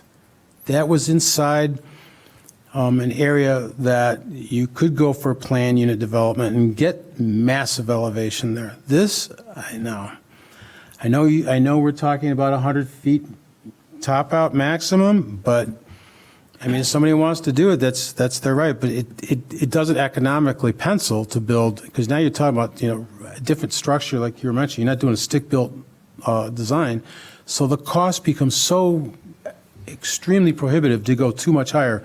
So I would say smaller units, smaller building. The other thing, like I said, this to me screams dormitory, high-end dorm, $1,300, $1,400 per bed. It's right. It's a candidate for Northwestern students, and I'm not faulting that. That's fine, but that's what I think is you're going to get, and I think that does play a role in density. We talk about density. We don't really need to get we don't need more density for college students. We need more density for everybody in Evanston, not just one segment. And I think that's your primary candidate for that space is a college student. Now, I could be wrong, but most people have their own furniture or some part of that. If you're coming in unfurnished, there's a reason. And if you're talking, only a small portion of it is going to be affordable, then the furnished and non-affordable is going to be an expensive space, which is going to be Northwestern students. I mean, that's my guess. So that's pretty much where I'm at. I'm not supporting this project in its current iteration. I hear what you're saying about it being student housing, and I do think they say that that's a population that they're reaching out to, but I also think with the 3 bedrooms, especially with the inclusionary housing units, it will reach families who need the housing and may not have furnishing because they're coming off the streets or out of a shelter or somewhere else. And if we provide sufficient student housing, then that also frees up other housing in the city that larger families could use that we are lacking at this time too. So I actually appreciate that side of this, being someone who has had to compete with students to get a large enough apartment for my family to live in. And I think, this, like we've said, this could be so much taller. We could be talking about a very different building at this point, and I think they are trying to keep within what is already in that area and try to serve a population that I think the city is seeking to serve. So I'm interested in moving forward with this project. Commissioner, would like to thoughts, Commissioner Berlin, or not yet? You want to wait? I don't want to let someone else talk. Okay. Commissioner Johnson, do you have thoughts? Sure. Yeah. Excuse me. I agree with Commissioner Mabadi. The points that he made about this site, the size, location, and shape of this site is not an appropriate location for this much density. I think it's too much density on this site. And I do want to add, because Carol isn't here tonight, that Carol, I'm sure, would bring up the study den rooms that are in a bunch of these units that we know. I mean, even though they don't have windows in them and they're not technically classified as bedrooms, they will become bedrooms. And so there's the density that's being proposed here is the minimum actual density that we'll end up seeing generated by this building. I'm also just like Commissioner Mabadi, I'm really, really skeptical of this claim that students don't bring cars, especially students that live in newer housing. I think that we need to be very, very careful about approving projects that are far in excess of previous variation approvals. And this project is asking for 200% of what's allowed. And in this table, we see that that's quite a bit more than the 160% and 171% previously approved at similar properties in this area. And so, you know, it was mentioned that at some point in a previous meeting that, you know, our zoning code, it says in the city ordinance that this is the maximum, but it's really the negotiated minimum. It's where the negotiation starts. And if we reset that floor and keep resetting that floor, I just want to caution everybody to be careful about doing that. Now, approving a variance, I'm not against approving variances at all, and I've voted to approve variances. But a variance more in the mean or median ballpark of what we approved before would be something that I'd be interested in this site. I personally, for this site, for this block, am not allergic to increased height, and I understand there are engineering, development, architectural challenges to that, and my expertise is not in development, real estate, architecture, but they have extra height. If they propose something with extra height and they trimmed the extent to which they're asking for the other variances, I'd be interested in hearing that. But as this project is currently proposed, I don't support it, and I don't think it meets our standards. Okay. Well, I'll go next. I actually am in support of this project. I think I'm disappointed. I think that the suggestion of having the rooming house units on the first floor would have provided a unique kind of housing in Evanston that we don't currently have. So I'm sorry that couldn't work within our current zoning, and I hope that as the new code ends up being developed, that kind of flexibility is encouraged. But that said, I think that the 30 units, or the 24 plus the 6 inclusionary units, I think is important because it does expand our housing supply, and particularly the family-sized units that are proposed, which is something that has been seen as a deficiency for a long time. I'm not particularly concerned about the lot coverage, because I think it's important to remember that because of the MWRD requirements, there will be on-site storm detention, and my guess is, not having been involved in the drafting of the zoning code 30 plus years ago, that the impervious surface, the lot coverage requirements were in part intended to mitigate, stormwater flooding issues. And so I think that is reasonable. With respect to the parking, while I think it's important to have, some on-site units, the reality is we've had a number of, well, not a number, but we have had developments. The Scholar comes to mind, where they have no on-site parking, and were required initially to lease a number of spaces from city garages, which again, they having to pay for those lease payments on a monthly basis meant that they had to increase, the rents had to cover the cost of renting those spaces, whether or not the property owner was able to, find a taker among their tenants or not. So my recollection is they came back to ask for a reduction within the last year. I don't know if anyone remembers that, but I think they did. They did. It was several years ago, but they did ask for a reduction and were approved. Right. They would still be providing more parking per unit and per bedroom than this development one. Excuse me. Yeah, but and I think that it's important, to make sure that they're not the units are not able to seek the resident-only parking permits. And I'm not sure Emerson is one of the streets where that is allowed anyway.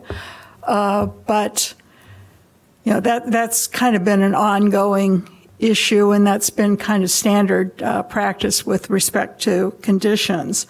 I am not personally in favor of, I think that the proposal to lease, 5 spaces in the city garage as part of the development approval is appropriate. I believe staff's recommendation was that requiring 1 additional space be leased in the city garage as well.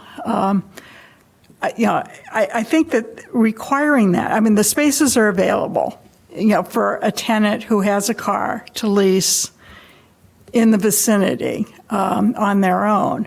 And requiring that as a condition of approval for the developer to, the property owner to, bear that cost burden, again,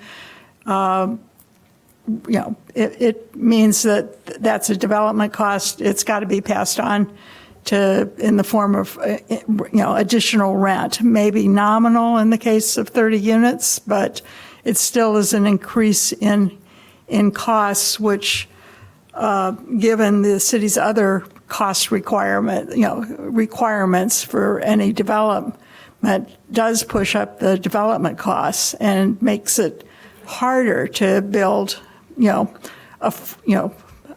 market rate units that are affordable to a wide range of families. So, for those reasons, I think that I'm in support of the project. Okay, Commissioner Berlin. I have spent a lot of time thinking about this project since we first heard about it, and I am deeply conflicted on some of the things. I think having IHO units that are targeting 40% AMI is hugely commendable. I really support it. That is much needed housing. No one is trying to serve a population that is that financially vulnerable, and it's excellent. And I understand economics of housing enough to know that doing that requires other units to have more market rates. At the same time, I'm a little and I'm just going to keep contradicting myself, so I'm just going to share all my thoughts. I'm a little disappointed that with such a large variance request, there's not more units that are affordable. It's funny, in the public comments, someone mentioned that Georgetown study that just came out about who is abundance for when we're building and building and building. And it is true that it is hard to create units that are affordable. That said, and so it would be nice if granting such a large variance meant that we got more units that are less expensive. That said, this property is on the edge of downtown, and you can kind of use that both ways. You can say it's not downtown, but you can also say it is downtown. And relative to other buildings in that area, it sounds like the rents have a chance of being lower. Not low, let's not kid ourselves, but lower. I do wonder if on the larger units, those already come furnished, because I do think, to points made earlier, families, if we're really gonna have those be families, they probably have furniture. So maybe those don't come pre-furnished. And I think, to your point, Brian, about precedent, I've been thinking about that because you raised this recently in the meeting I missed, and I think it's a good one, and I think it's an important one. But I also think that, and your point is well taken, that in a way the maximums are actually setting the floor for the minimums when you consider variances. I think it's a really good point. I also think that we're working off of a zoning code that was built 25 years ago, and land is now so scarce, that precedent setting, we may change, the goalposts may change as demographics change and needs change, right? So I'm grappling with that. I guess I'm starting to ramble. So I think where push comes to shove, if I could wave my magic wand, this development would have more units that were affordable. And maybe it would be taller, but I understand why you guys kept the concrete out of it to bring down the rents. So while I'm disappointed, I think at the end of the day, I do tend to agree that this is a type of housing that's in short supply on the IHO side. And on the market rate side, it's not affordable, but it's less expensive than other stuff we're seeing in this area. And unfortunately, for better or for worse, the neighbors are in an R6 zone. So this type of building can be put there. And I understand your point that it could be smaller, and I hear you. I really do hear you. But we don't have a lot of land in this town either, and I think that's developable. And I think it makes sense to build this in this location. That said, it's really important to me that that church has protections. That's a really historically important site. I mean, I think the history that Ms. Patton shared with us is really important. And the feedback we are getting in these continuances is that there's a lot of concerns, not only about inconveniences. Does life go on if you have shadows? Yes. But if your if your sewers are flooding, the church talked about how they got rodents the last time there was construction. I don't think they should have to be monitoring their parking lot for residents of other buildings to be parking there.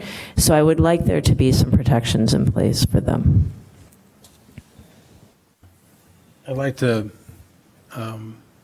add a couple of thoughts. The bedroom count on this development is 57 bedrooms. So we're talking about a variance that is so significant. If this was 57 units, 57 studios that was being built here, I have a feeling that we'd have a lot of pushback. So that's a lot of density. But that, in effect, is what this is. It's 57 bedrooms, 57 people, humans are going to live in that building. So when we talk about, it may be more, you know, and it feels like we're falling over backwards because of the affordable housing benefit that this building is offering, and that's really important, and it is really important. But I keep coming back to, like, when we look at these projects, we have to look at them more broadly. We can't be a single issue thinker on it because there's other aspects to this project that are going to, or any project that need to be considered. This is extremely dense for the size of that lot.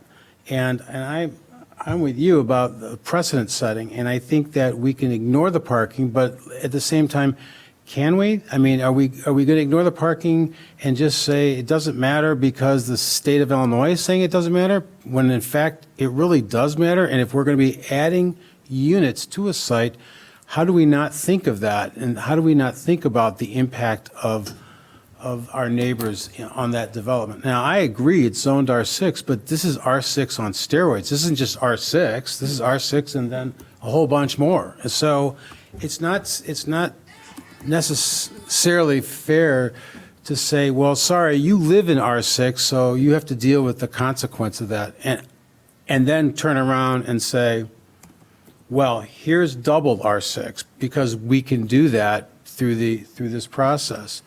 So I don't know. I feel like this is way larger than it should be, and I also feel like, you know, you're saying it's not a planned unit development. It kind of feels like one that's just skipped around it. So, like, if it was a planned unit development, we'd be talking a whole different conversation about things that you would be doing to entice the city to move in that direction to get it done. And that conversation has not really been a primary focus on this development because it's not quite that large. So, I don't know. I'm all pro building, like I said. I think this site should be developed. I think that whole block, I mean, I'm sorry, no disrespect to the history of that block, but I look at that block and where it is relative to the rest, like any block relative to the rest of downtown. It's like, what a wonderful place to develop if you discount everything else. But when you start applying real terms to what that lot is and what the history is, the right of quiet enjoyment to the neighborhood and how that's going to impact the surrounding area, and really is what's being offered, what's actually going to happen, it gives me pause because it needs to be thought through further. And that's kind of where I'm at. I just wanted to restate that because I'm hoping I can change some minds up here. But that's all I got now. I'll be quiet. Thank you. So I think in terms of parking, there are nearby lots that have space to lease for parking. And also, if you are moving in to a furnished space, I would assume that means you are coming from a distance or don't have the means to furnish your space, which means you probably don't have the means to have a car. And so, but if you're a college student that needs a furnished space, most college students who have furniture are going to be able to drive here with it. So I think, and if it's a deal breaker that you need parking and you're looking for that in an apartment, you're not going to sign a lease with a place without parking, right? Like if you're looking for, and if you need these like more median income or more middle of the road rents, and then you also have to pay on top of that to lease a parking space, then you're not going to be moving in here. So I think the parking issues kind of naturally work themselves out. I also don't know, I have not seen a world yet in my short time on this commission where people add height and it becomes less dense. So I don't think that's a world we can envision, that we make a building taller to use less ground space and it somehow becomes less dense. We know from what we've seen that everyone tries to max out what they can get.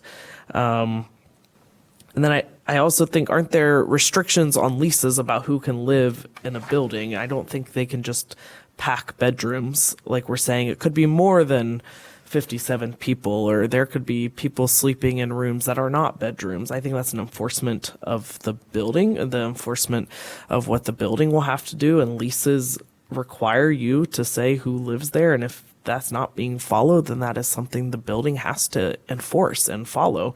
So we can't be like tucking students away. There are rules already in place against that. Now, I do think the concerns, like we've talked about, of the neighbors are real, and I want us to be able to address those in some ways. I don't necessarily know everything that's available to us, but if there are some standards that we can, or some conditions that we can put into place to help protect the properties of the neighbors, I think that is important for us to do. So just add one thing. So let me make sure I'm correct. You're saying that you don't feel that we should consider parking in the equation because it will write itself? Is that your take on it? I think that the parking that is being required at this point, and from what I've heard, seems like reasonable. So you got 4 parking. Okay. So, and then you all right, that's fine. Let me think about that.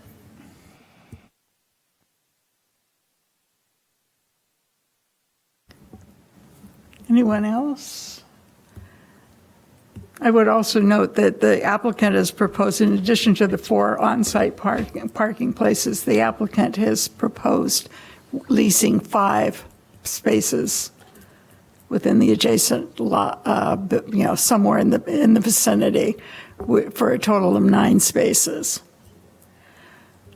What I would suggest doing at this point is maybe going through the standards, or not the standards, but the conditions that are proposed, because I'd like to get a sense on,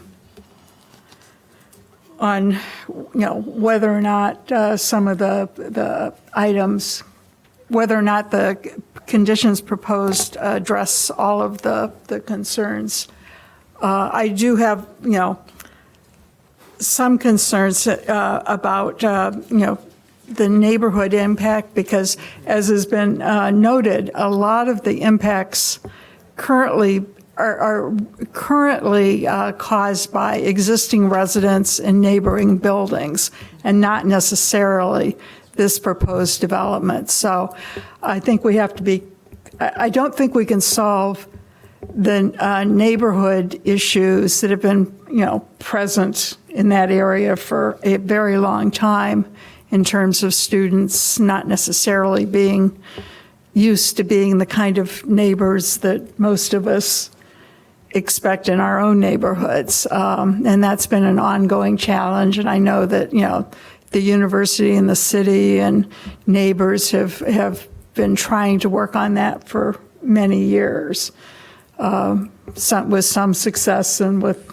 some not so much success. So I'm going to go through the standards, and the first one is the applicant shall lease a minimum of 6 parking stalls from parking facilities within 1,000 feet of the subject property to ensure that development provides no less than 10 off-street spaces available to use by tenants on the subject property. A copy of the executed lease shall be provided to the city prior to issuance of a certificate of occupancy. This is one that I personally am not supportive of. I think that leasing the 5 spaces as proposed is sufficient, particularly in light of the changes that may be coming down from the state. It's pretty obvious. There are a number of spaces that can be leased. I mean, I think that the one development in the area that comes to mind is the one on Noyes Street that was done probably about 10 years ago at this point, where I believe that some of those spaces that were provided on site were not fully leased. I was part of that deal. They returned some. Well, they're there, so they're available for lease. So and that was controversial then because there were a lot of neighbors who felt that there was not going to be sufficient parking, but that really kind of is almost, in some ways, a similar kind of development on a similar sized lot. But It's 350 feet deep, that lot. Yeah, It's twice okay. the depth. Okay. Well, in any event, I am not in favor of condition number 1. Any thoughts?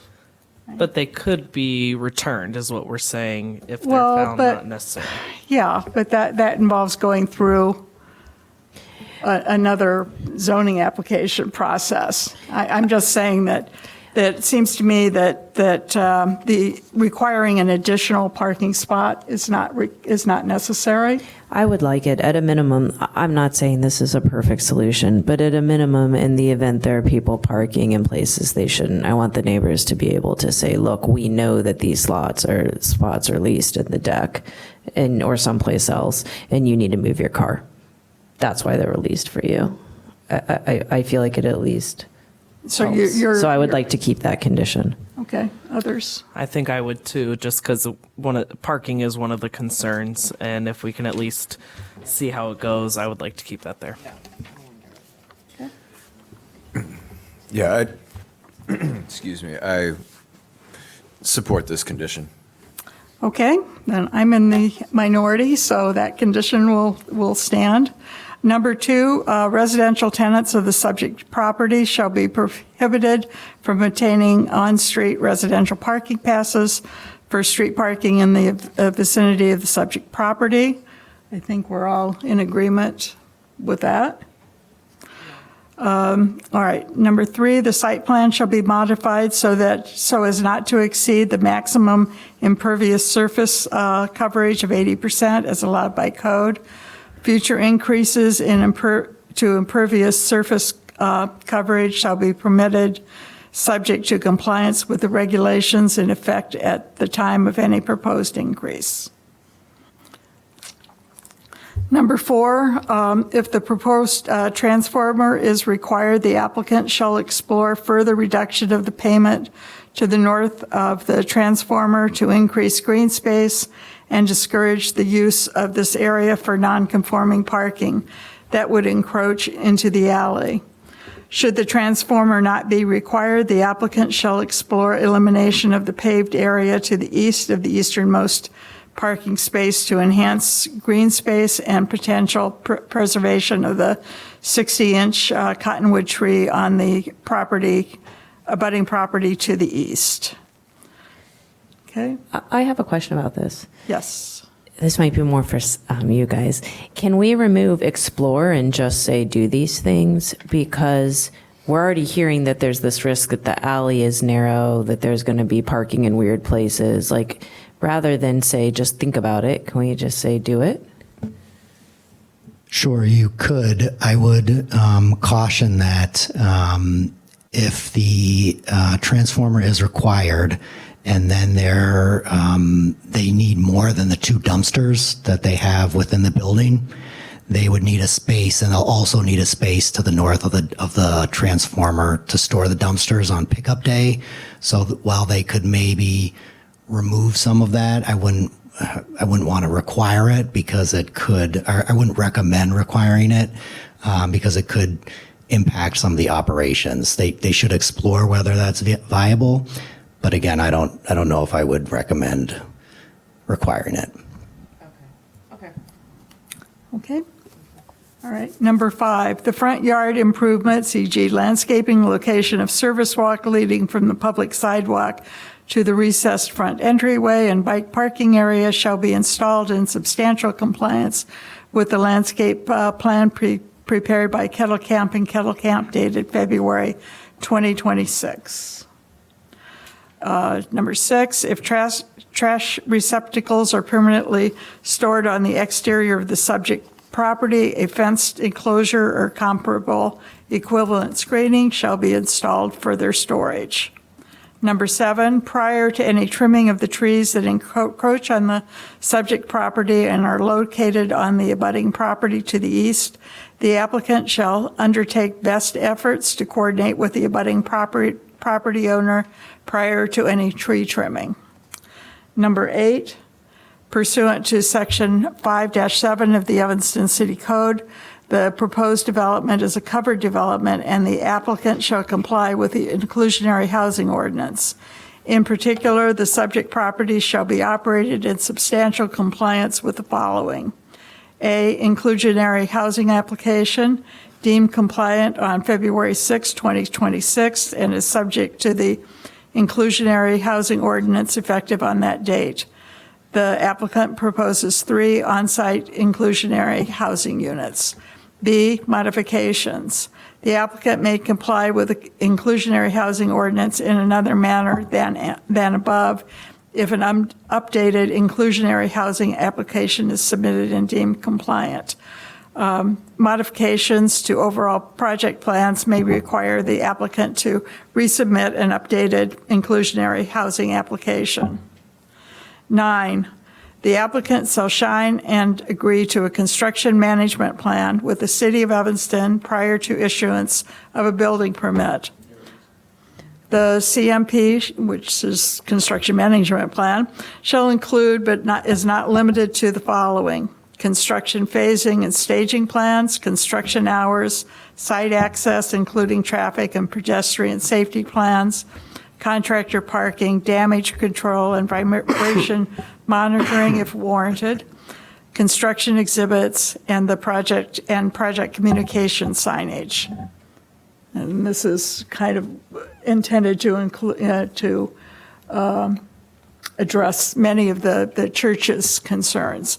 I would add number 10. So we'll change the numbers a little bit. The applicant will meet with the neighboring church on an ongoing basis to mitigate issues during construction and during occupancy. Does that kind of meet the wording that we had talked about, I think? Could we also say, is it reasonable to do it within this construction management plan too, that the would review that with the church? Okay. So before, during, and after. I don't know. Right, that's the coverage we need, before, during, and after, once Right. it's occupied and operational. There needs to be some. Well, and I want to be sure that any construction management plan that's created, it says with the city also,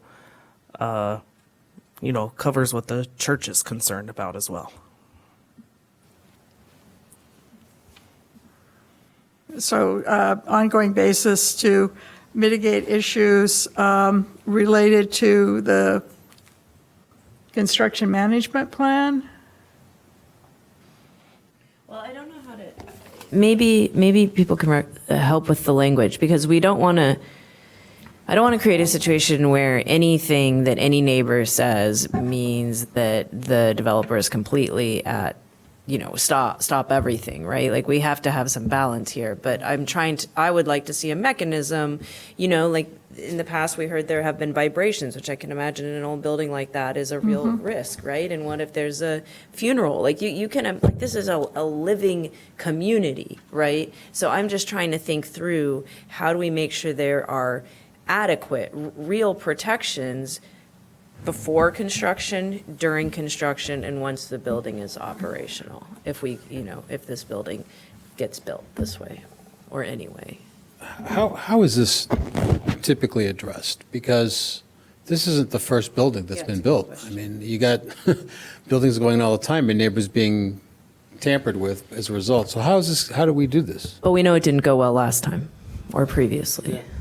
Yeah, I mean, typically the construction management plan is submitted to the city at the time that a building permit is requested, and we will go through it with all of our departments, the fire department, the building department, the public works folks, the tree preservation folks. We'll all review it. We'll all make comments to make sure that it is satisfactorily addressing all of the code requirements relative to protections to neighboring property owners, any additional, conditions that may be put in the ordinance approving the development. And then once that is finalized, then it's approved and signed with the applicant. Okay, so let me follow up on that. As an example, we had a special use permit request for on Central Street, the doggy daycare. And the people who opposed this were very concerned about noise. They're concerned about having 25 dogs in the back of the building barking all night long and disturbing people in Hartselle. I think it was Hartselle, not Hartselle, Harrison. We're disturbed. We're worried about that.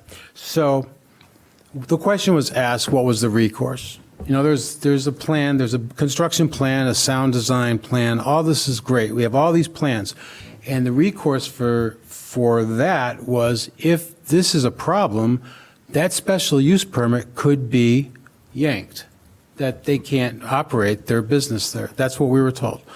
In this case, once you build it, it's built. So you can't yank the building, but the process of the construction, if something happens, because these folks have already experienced something happening in that area. So this precautionary measure is great, but my question is more like, what's the recourse? What's their remedy? Not recourse, but what's their remedy if something goes wrong? If someone has a backup into their basement that wasn't happening before, and it is all a result of this construction, or is timed close to this construction, that you could say, wait a minute, this is upsetting the systems over there, and now we're getting all this backflow into our basement. We have a finished apartment down here.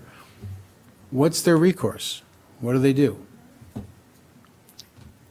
I mean, it probably depends on exactly what you're talking about, what the issue is. If the construction workers back into a portion of one of the neighbor's properties and causes damage, the method of recourse is going to be a civil matter between those two property owners. Insurance, right. Yeah. So, I mean, if it's a backup in people's, basements because, a large rain event, how do you attribute that to this particular development? So I'll give you another example.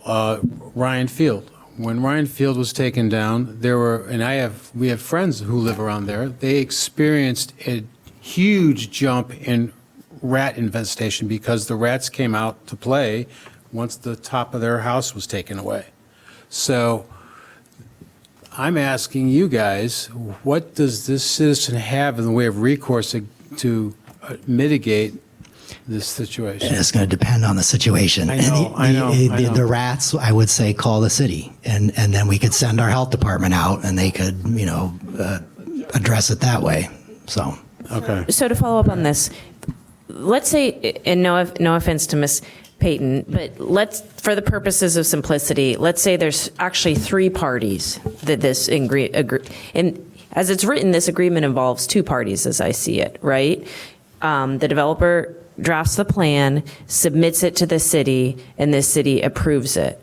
Is that correct? Yes, that's correct, but we should not be adding a third party to something that's, a construction management plan is not only something that we add as a condition, but it's required by regulation and code. Yeah, no, and okay. I'm not, don't worry, I'm not going that far. Okay. I'm not. Well, we could, just an idea. But what I'm going at is that the thing I'm trying to figure out is what happens if the church knows there's going to be a funeral in 6 days and they want to be able to say, hey, please don't drill for 2 hours? Or what happens if one of their windows shadows from the vibration? Like, are these all civil? I think at the risk of, I don't want to represent other people. I think this land is going to get developed in some shape or form, and I think it neighbors a church that has concerns that are different than that of, say, a single-family homeowner. And I am trying to make sure that before I vote to approve this, as I plan to do this evening, the church has some protection. That's what I'm going for, you know? Does that make sense? Could I make a suggestion? Because I think that the construction management plan is important, but could we just add at the end, we're going to, do all these, address all of these things, and just say to address the concerns of neighboring properties and city code requirements. And then.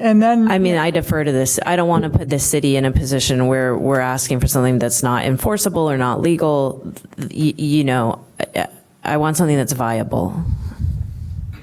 I like the idea. I was also just going to recommend too, adding something that's essentially stating that, prior to submitting the construction or prior to submitting the construction management plan to the city for review, that they will meet with the church property to review the construction management plan, essentially kind of present it to them and give them an opportunity to kind of weigh in on it. Again, not with the understanding that, more than likely not everything is going to be incorporated into what they're providing, especially since there's a lot of specificities in that need to be in the construction management plan to meet city requirements, but that at least goes one step further than we normally would, because we wouldn't normally do that in most cases, have them present that. It's good practice, but we don't require that. I have one last question. As I've painfully made it clear, my issue, and this is the density on this project. So and really the construction plan is a going challenge on any development anywhere in Evanston. There's always this situation. So it's not fair to punish the applicant who's trying to build here to say, well, you have construction issues. That you will have construction issues, as everyone would. The question I have, though, is at the level of density that's being requested, does that make the construction plan, the issues that the construction plan would have to address, more significant or less significant? Are we talking about having more problems because of the size and scope of this property, or less? Because if it's less, then, or if it doesn't matter, then we should identify that. Because to me, he pointed out that the parking, we talked about the parking, I've overcome that in my mind. The construction plan, I'm probably thinking that we need to figure out a way to put some teeth into the plan, which can be done through staff and conversation like you're suggesting. But the larger question is, how big are those teeth? Because really, what are we talking about in the way of impact that this building by design will have that could be uniquely different than other situations for a lot that small? So that's kind of where I would like to get some feedback from somebody on, and then I will stop talking again.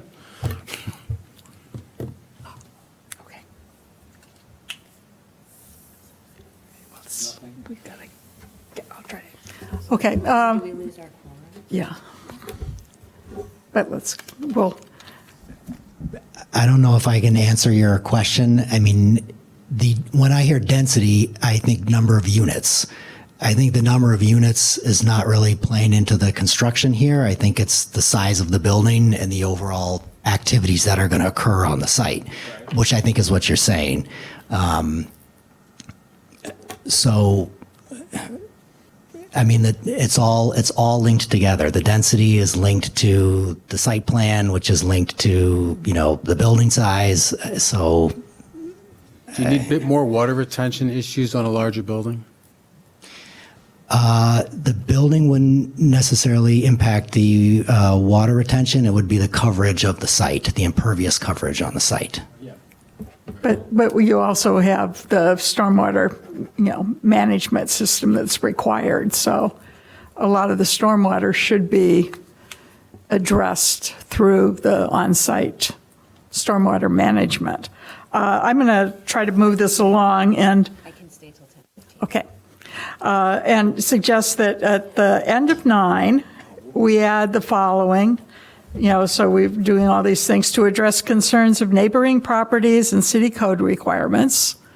And then the number 10, how about if we say the applicant will meet with the neighboring church prior to submission of a construction management plan and on an ongoing basis to mitigate issues during construction and during occupancy. Does that get to what we're, I think that would be good. Okay.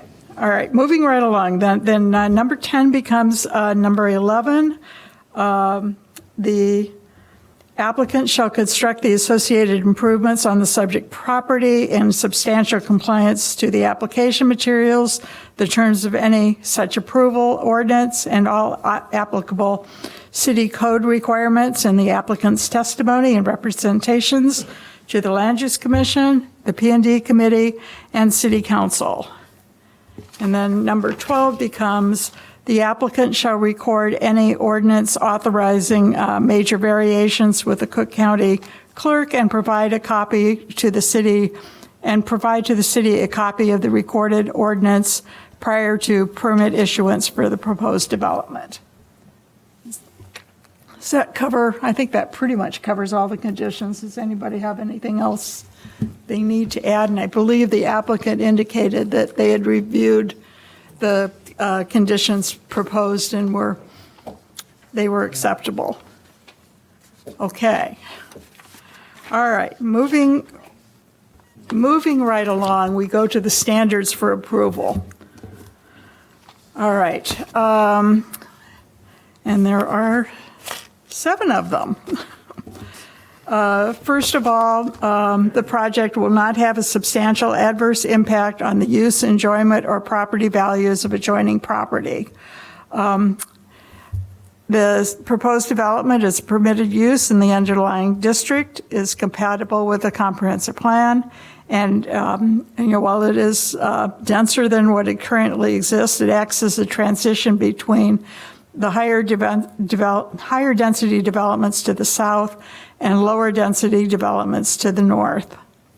In consideration of the condition to lease 6 off-street parking stalls, the proposed parking supply is anticipated to accommodate expected demand. The rear yard coverage is within the range of similar rear yard coverage on residential properties in the vicinity. Any disagreement with that standard? Okay. I'm a disagreeer on that one. Okay, for what reason? I think it does have adverse impact on the use and enjoyment of the property values of the adjoining properties. Okay. Number 2. What? Hello? That was weird. That was feedback. His mic was on. Oh, No, someone on. someone unmuted. They've been muted. Okay. Number 2, the requested variation is in keeping with the intent of the zoning ordinance. The purpose of the R6 district is to provide for high-density residential development of primarily multifamily dwellings, particularly in and around the downtown area. Given the adjacency of the site to downtown, the proposed density is appropriate and generally compatible with similar density variations in comparable R6 locations. The requested variations have been shown to be practical and within the purpose of the zoning ordinance, given the historical and recent development patterns in the vicinity. Thus, I believe the standard has been met. I expect we have disagreement, so who'd like to chime in on the disagreement? I'm a disagreeer on this one. I think that the large degree to which we are exceeding the zoning ordinance means that these variations are not in keeping with the zoning ordinance. I concur with that. I have no problem with the variance on this site. This is steps too far for me as well. Okay. Number 3, the alleged hardship or practical difficulty is peculiar to the property. The location of the subject property being in close proximity to Northwestern University means that many of the tenants will likely be Northwestern students who do not have a car. So strict conformance with the parking regulations is not practical. The location on the property on the edge of downtown and transition between the higher density E2 development to the south warrants additional density beyond code requirements. I'd also like note that the development is proposing units that can be occupied by families as well as students. So I believe the standard is met. Any disagreement with that one? Okay. I'm a disagree on this one. I mean, this is a pretty standard shaped property. There are ways to build within our zoning ordinance and build by right on this property. There's not topography. There's not an unusual shape. We've spoken tonight about this speculation that students don't have cars that I'm deeply skeptical of, and I haven't really seen any hard data to the contrary. The location of this property on the edge of downtown Evanston is a transition. That's true. But there are ways to build this project to serve as a transition between higher density E2 and then the lower density to the north. There's ways to build a transition here that are not as dense as what have been proposed. The zoning itself is transitional in that by design. It's R6. I mean, you can build a lot of units on R6, so it's not a question that we're not already there. It's a question of how far do you want to go? And this is far. And yeah. Okay. Number 4, the property owner would suffer a particular hardship or practical difficulty as distinguished from mere inconvenience if the strict letter of the regulations were to be carried out. To require the site to include 30 parking stalls would likely result in the need for underground parking, which would add significant project costs.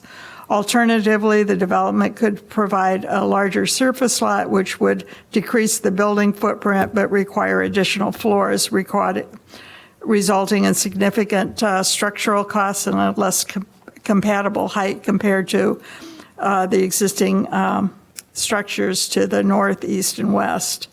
Compliance with the density regulations would result in the elimination of many of the project positive amenities within the development, such as the rooftop amenity area, site landscaping, and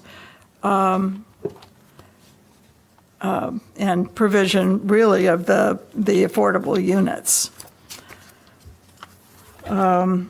Compliance with the rear yard parking regulations would result in further reduction of the on-site parking or reduction of the building footprint, which would impact financial viability of the site.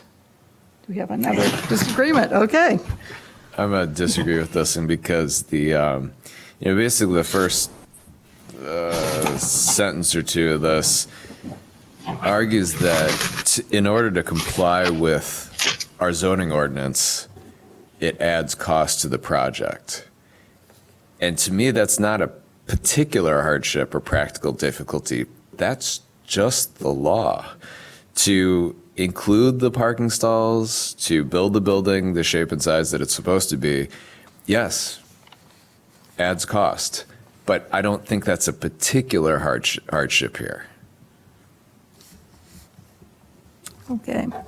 Number 5, the variation is not based exclusively upon a desire to extract additional income from the property, or while granting the variation will result in additional income to the applicant, and while the applicant for the variation may not have demonstrated the application is not based exclusively upon a desire to extract additional income from the property, the Land Use Commission has found that the public benefits to the surrounding neighborhood and the city as a whole will be derived from approval of the variation that include but are not limited to any of the standards in section 6-3-6-3 public benefits of this chapter. The applicant has stated that the intent is to keep the project as affordable as possible, and that the number of units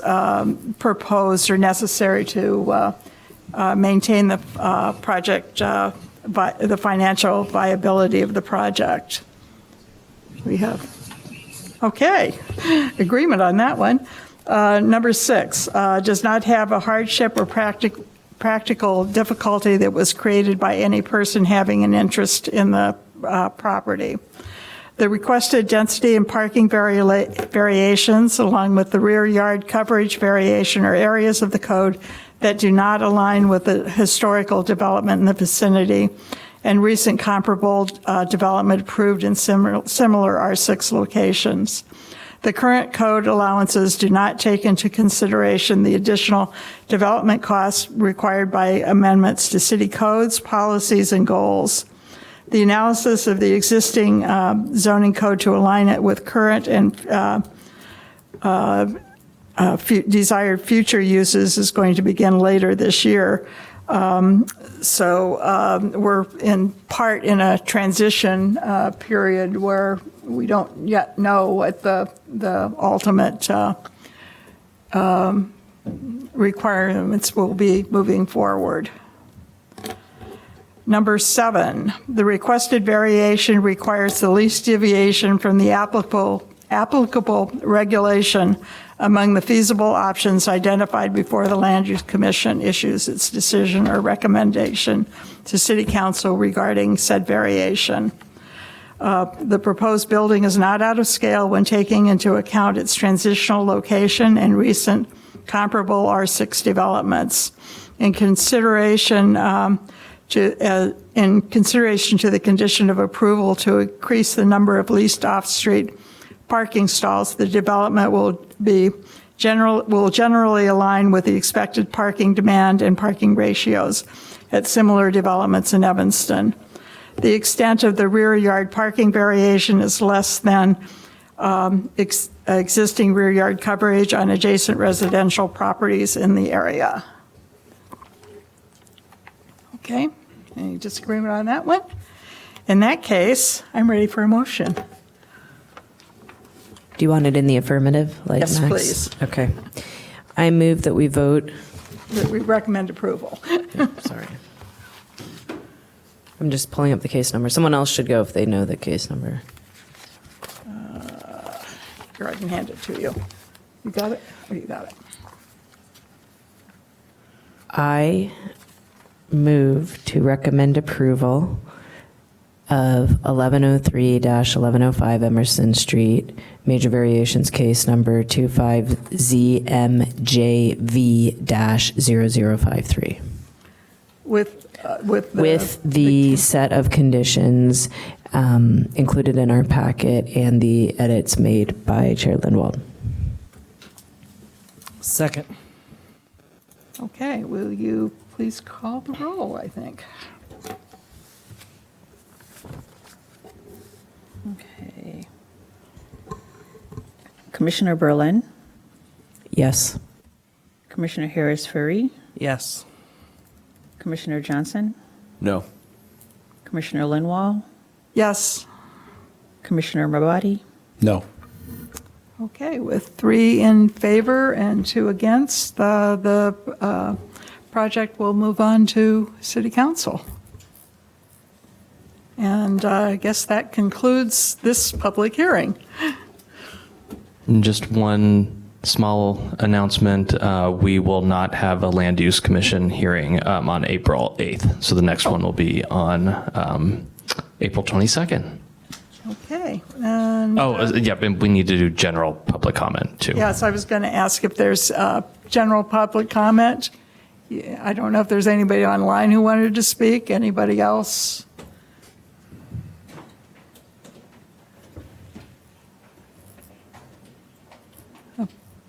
Apparently not. Okay, with that, any staff updates besides the one you just gave? All right, may we have a motion for adjournment? I move that we adjourn. Second. Okay, all in favor? Aye. All right, we're adjourned.